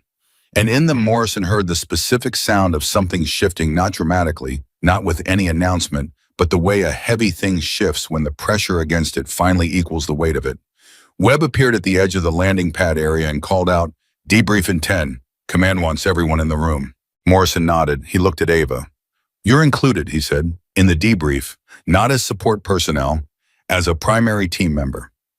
Something crossed her face. She controlled it quickly, but not quickly enough. Thank you, sir.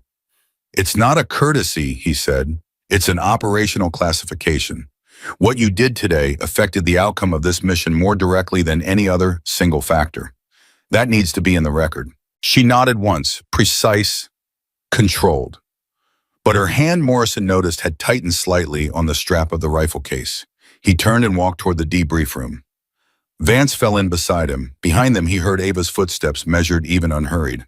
The debrief room was standard, a table, chairs, a screen, a recording device that documented everything said in the room for the official record. Morrison's commanding officer, Commander Alan Hewitt, was already there when they filed in. Hewitt was 53 Navy through every layer of him, with the particular stillness of senior command that came not from lacking emotion, but from having learned to keep emotion in its designated compartment. He looked at the team as they came in. His eyes moved to Ava when she entered, and they stayed on her for a moment, not unkindly, just with the specific attention of someone who has received a preliminary report and is now looking at the source. Sit down, Hewitt said. They sat. Ava took a chair at the far end of the table, which was her instinct, the position of someone who expected to be peripheral. Morrison looked at her, then looked at the chair beside his own. He did not say anything. He just looked at the chair. She understood. She moved. Hewitt looked at Morrison. Before we get into the formal record, he said, I want to understand something.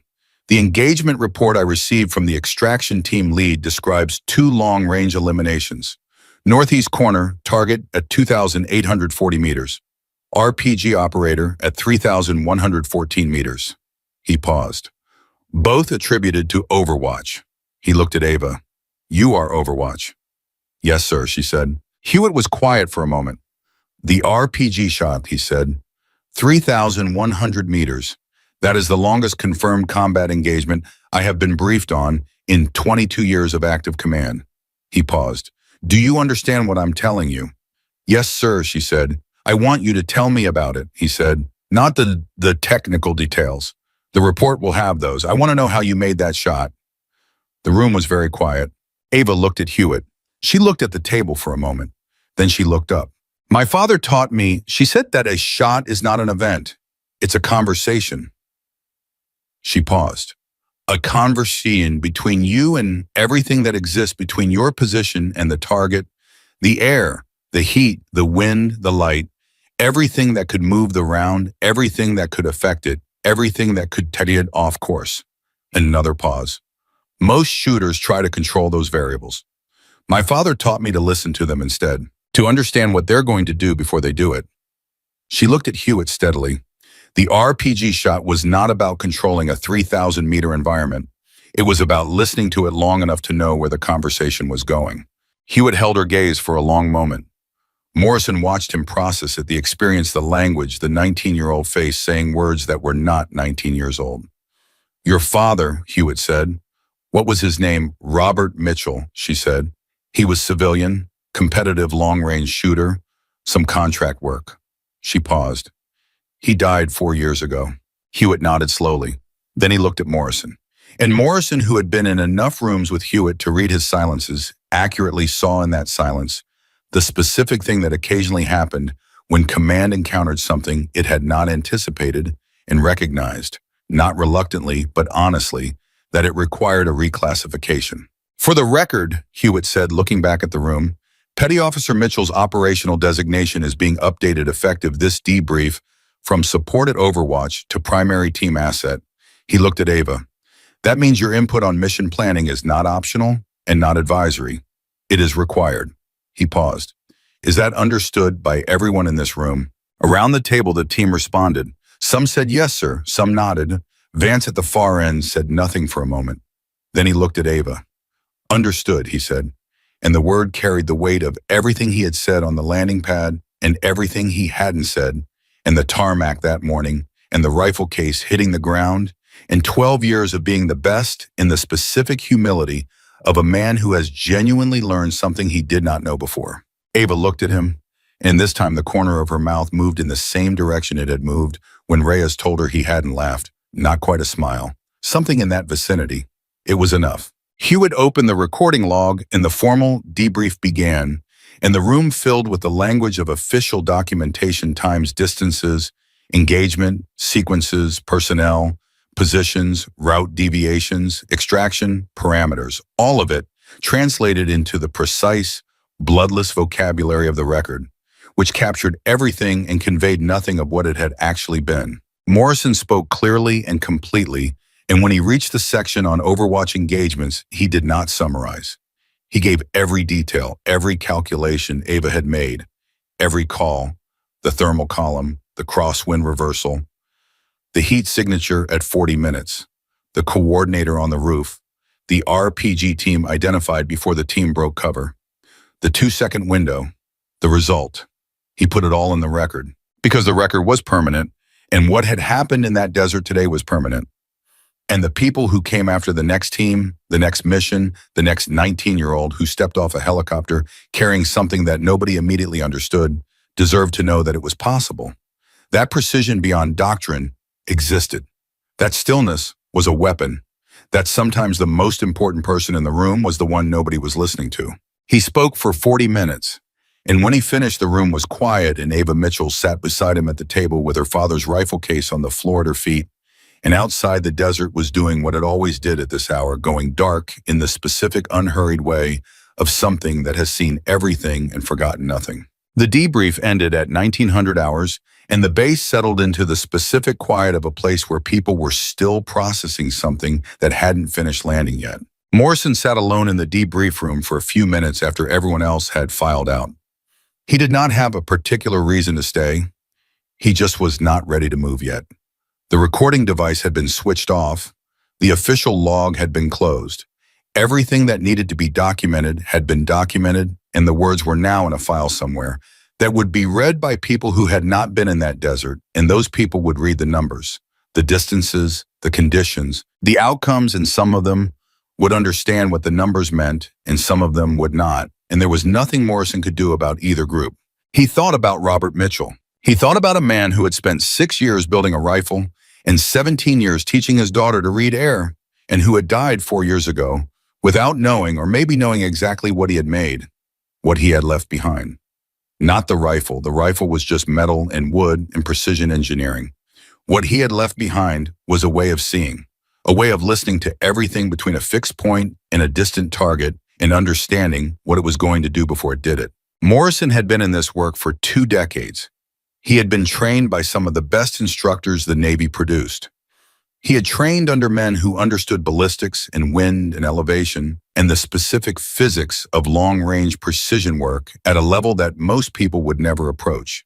And not one of them had ever described what they were doing as a conversation. He thought about that word for a long time. Then he stood up, picked up his notebook, and walked out into the desert night. Reyes was sitting outside on an equipment crate, which was where Reyes processed things outside in the open where he could see the sky. He looked up when Morrison came out and did not say anything, which for Reyes was a significant departure from baseline behavior. "You all right?" Morrison said. "Yeah," Reyes said. Then after a pause, "I keep thinking about the 4 seconds. The draw." "Yeah."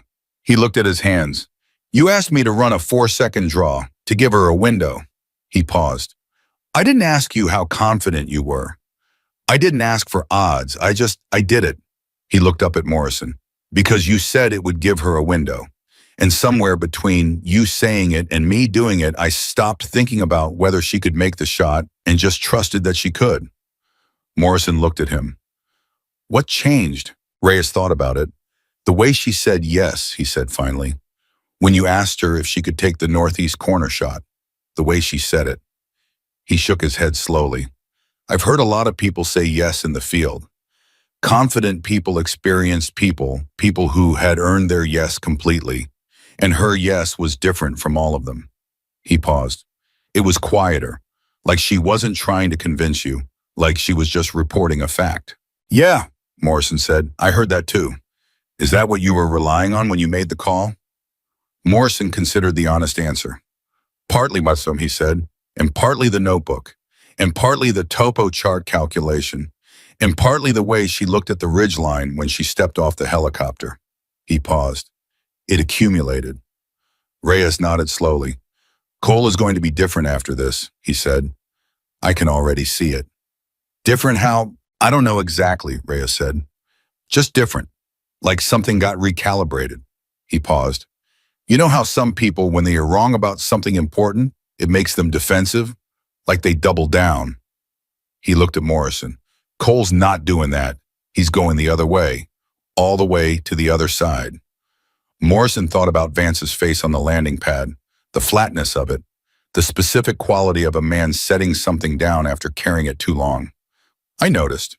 I think this is going to be good for him," Reyes said. "Long term, I mean, it's uncomfortable right now. You could see it hurting him during the debrief." He paused. "But I think it's the kind of hurt that makes you better, not the kind that makes you smaller." Morrison looked at the sky.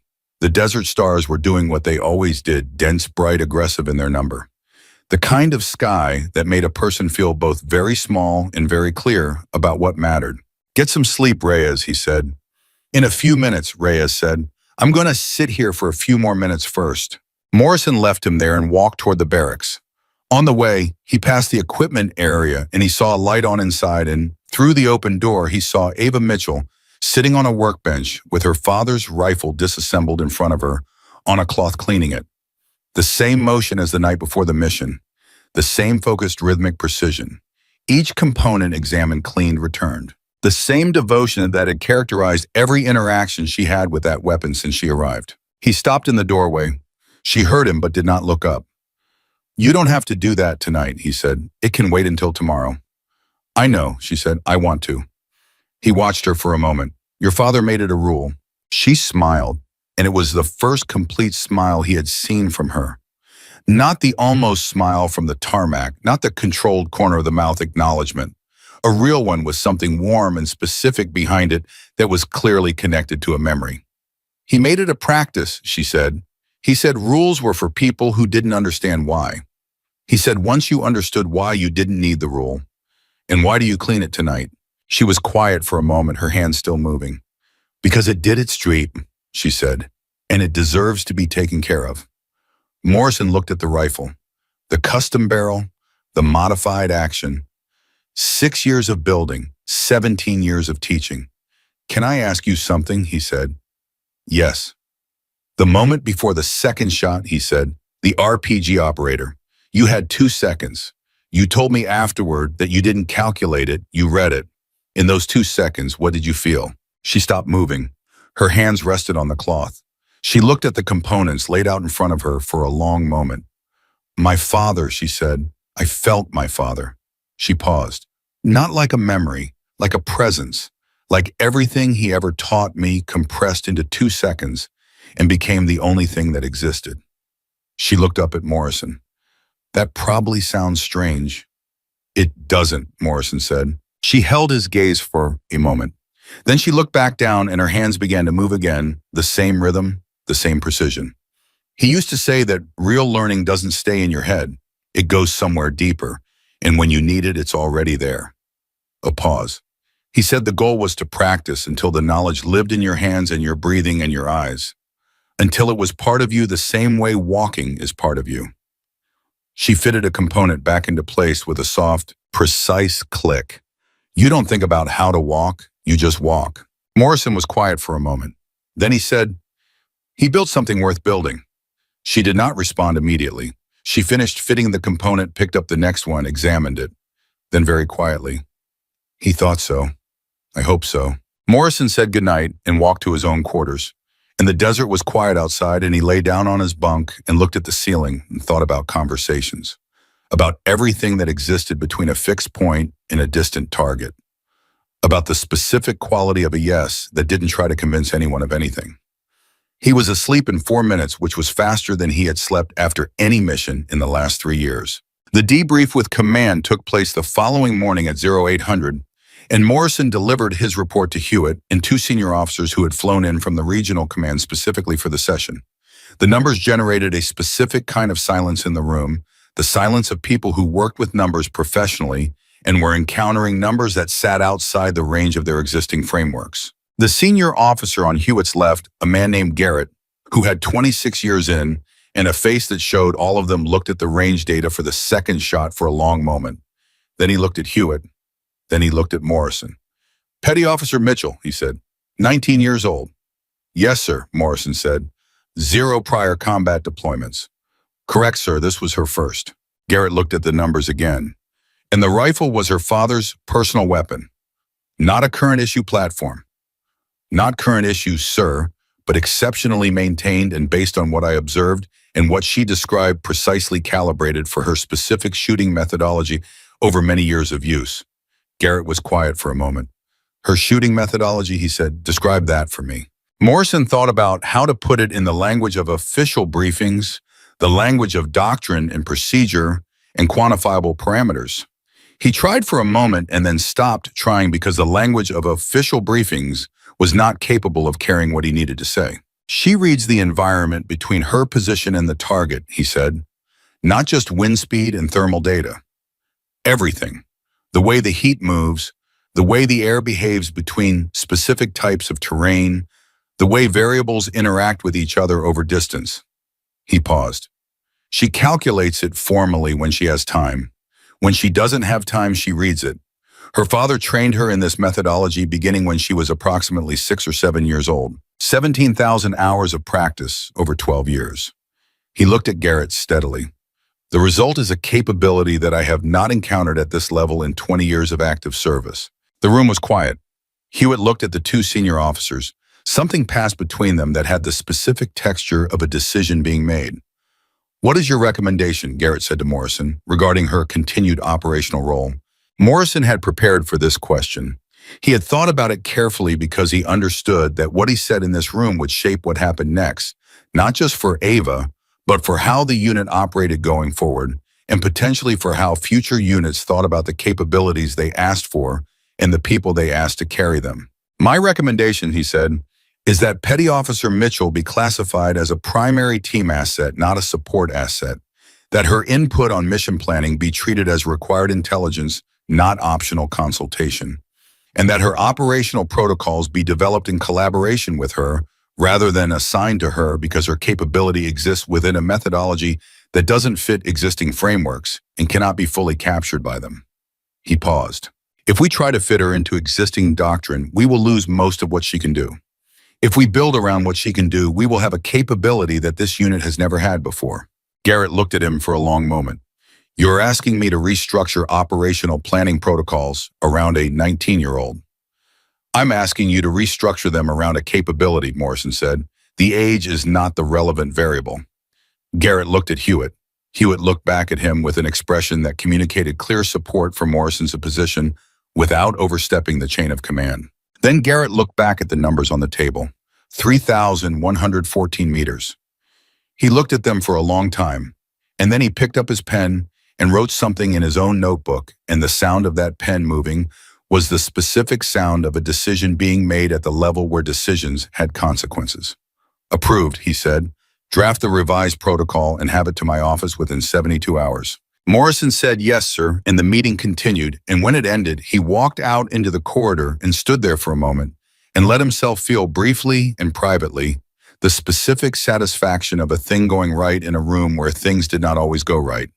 He had one more conversation to have. He found Vance in the gym, which was where Vance went when he needed to think.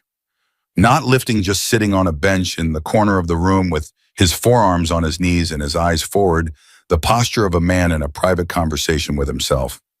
Morrison sat down on the bench across from him. "Command approved the reclassification," Morrison said. Vance nodded. He had expected it. Morrison could see that. "What does that mean for operations going forward?" "It means she plans with us, not after us," Morrison said. "Her environmental assessments are part of the pre-mission package. Her Overwatch position is determined by her calculations, not by the briefing template. Right. And when she calls something on comms, the protocol is to respond, not to evaluate whether to respond." Vance was quiet for a moment. "That's a significant change." "Yes," Morrison said, "it is." "The team will adjust," Vance said. It was not a question. It was a statement with the specific weight of someone who intended to make sure of it personally. Morrison looked at him. "Cole," he said, "what happened on the tarmac yesterday morning? I need to know it's done." Vance met his eyes. "It's done." "Not just the behavior," Morrison said, "the thinking behind it." Vance held the eye contact for a long moment. "I've been sitting here for an hour," he said, "trying to understand where it came from. The automatic dismissal, the way I decided without looking." He paused. "Best I can figure it, it's what happens when you've been the best at something for a long time. You stop seeing other people as possibilities. You start seeing them as comparisons." He looked at his hands. "And when the comparison comes in a form you don't recognize, you call it lesser instead of different." "That's honest," Morrison said. "It cost us nearly everything yesterday," Vance said.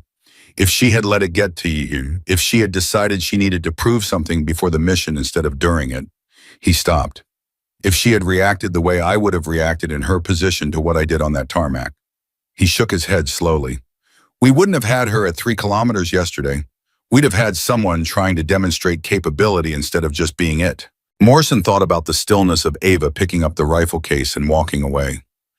About the 23 minutes she had sat cleaning her rifle while Vance and the team discussed her limitations within hearing distance. About the quality of her yes. "Her father taught her something else," Morrison said.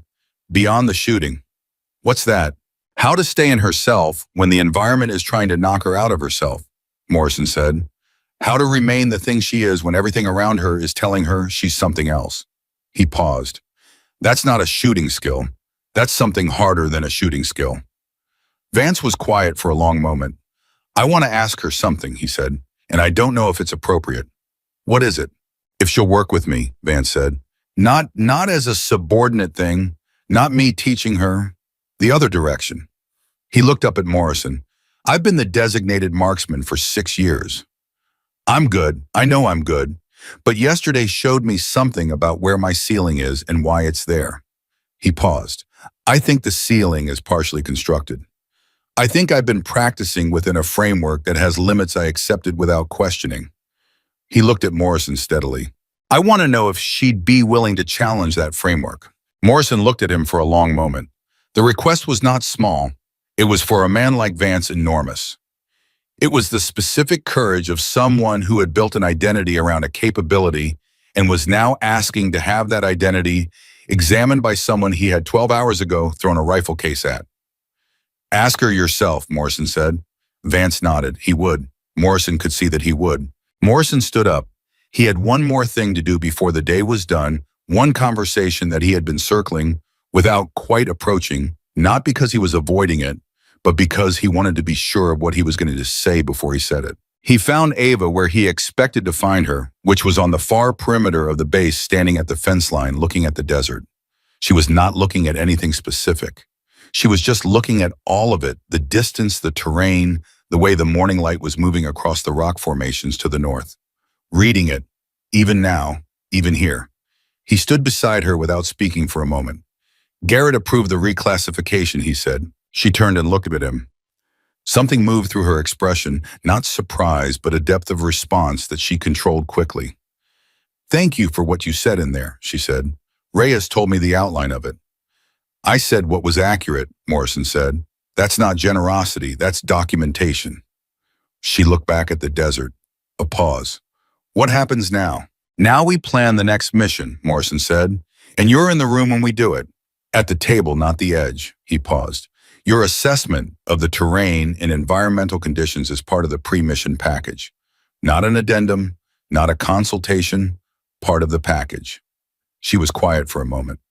Some of the team is still adjusting, she said. It was not a complaint, it was just accurate. They'll adjust faster than you think, Morrison said.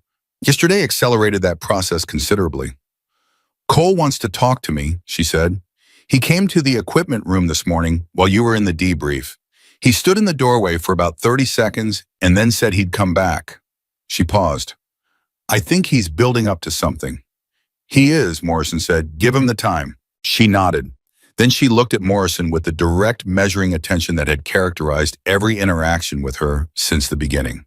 Can I ask you something? Yes. When you made the call to move the Overwatch position the night before the mission, she said, based on my thermal calculation, you didn't know if I was right. You couldn't verify it. You just moved it. She paused. Why? Morrison thought about the honest answer. He gave it. Because the calculation was specific, he said. Vague confidence is cheap. Anyone can be vaguely confident.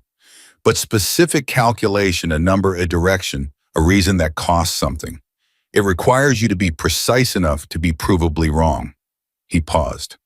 You gave me a specific number, a specific direction, a specific reason. That told me you weren't performing certainty, you were reporting it. She looked at him for a long moment. My father used to say that precision was a form of honesty, she said. That vague answers were a way of hiding. Smart man, Morrison said, for the second time.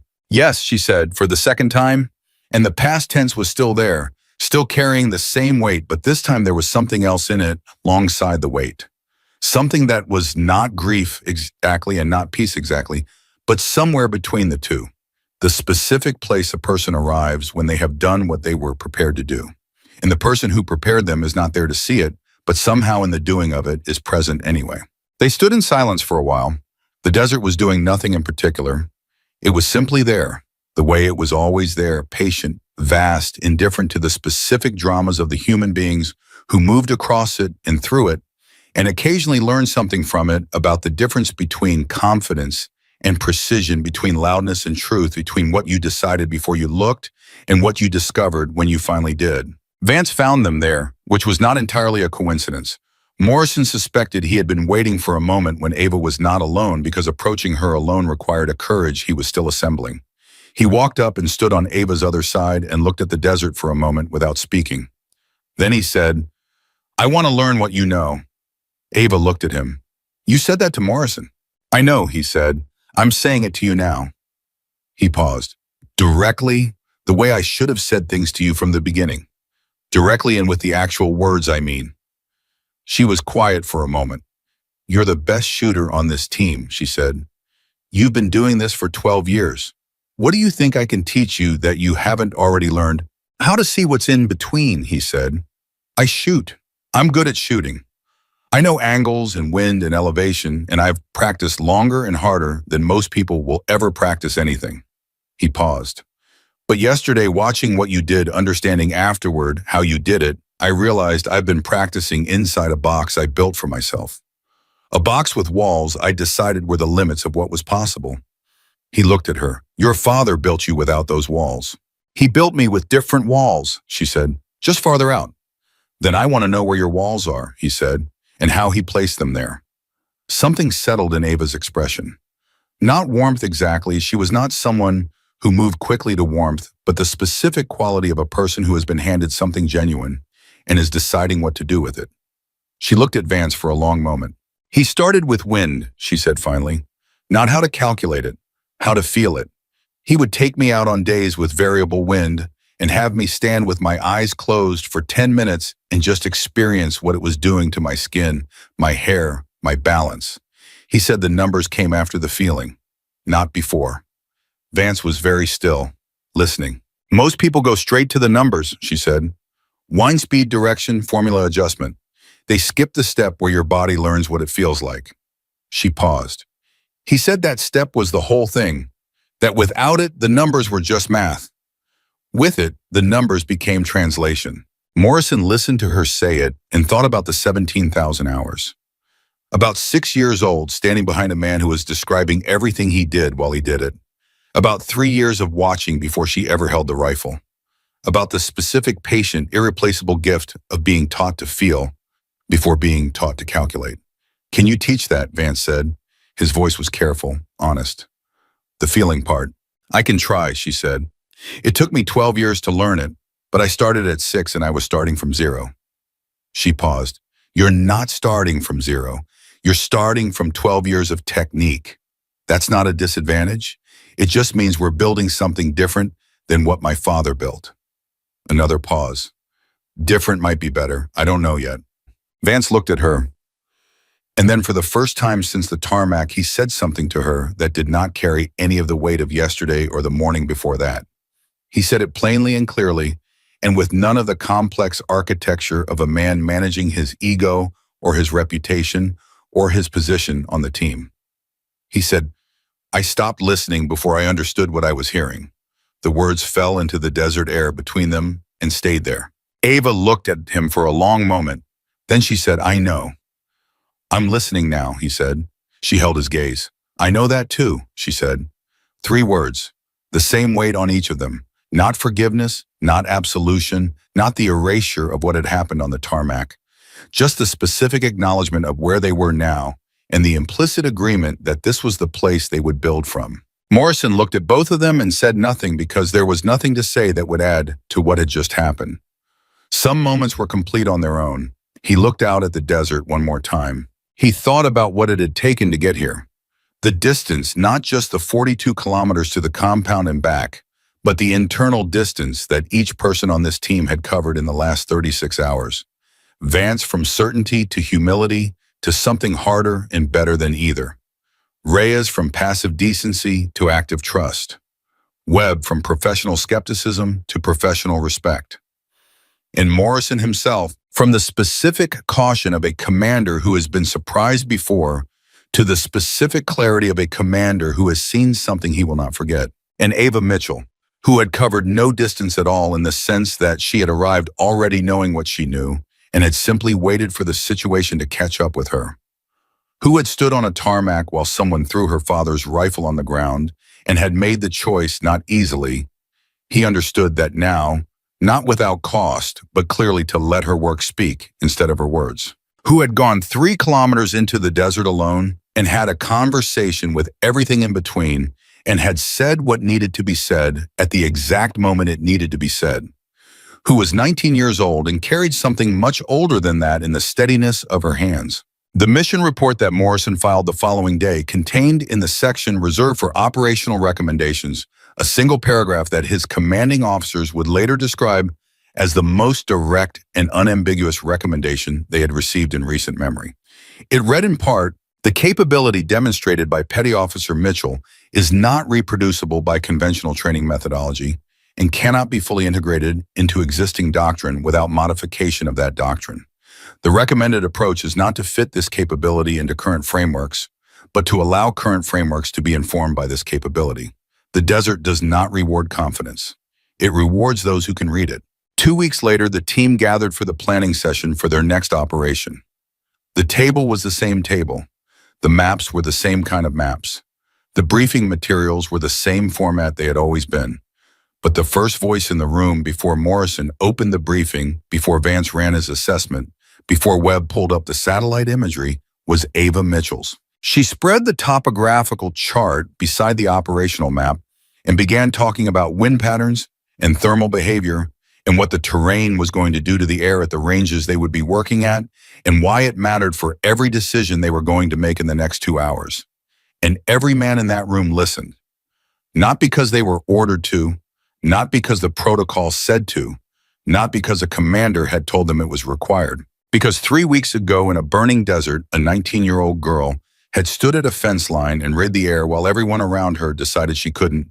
And then she had gone 3 kilometers alone into the worst situation any of them had ever been in, and she had been right about everything, and they were all still alive because of it. Nobody laughed anymore. Not because laughter was forbidden. Not because anyone had told them to stop, but because they had been in that desert, and the desert had shown them something true, and the truth had changed the shape of what was funny and what was not, and what deserved respect and what did not, and who belonged and who did not. And Ava Mitchell, 19 years old, carrying her father's rifle in a case that bore the marks of everywhere it had been, was no longer the girl they had underestimated. She was the reason they were still alive to sit in that room. She was the reason they listened first now before they decided. She was the stillness in the middle of everything that moved, and she was exactly where she was supposed to be.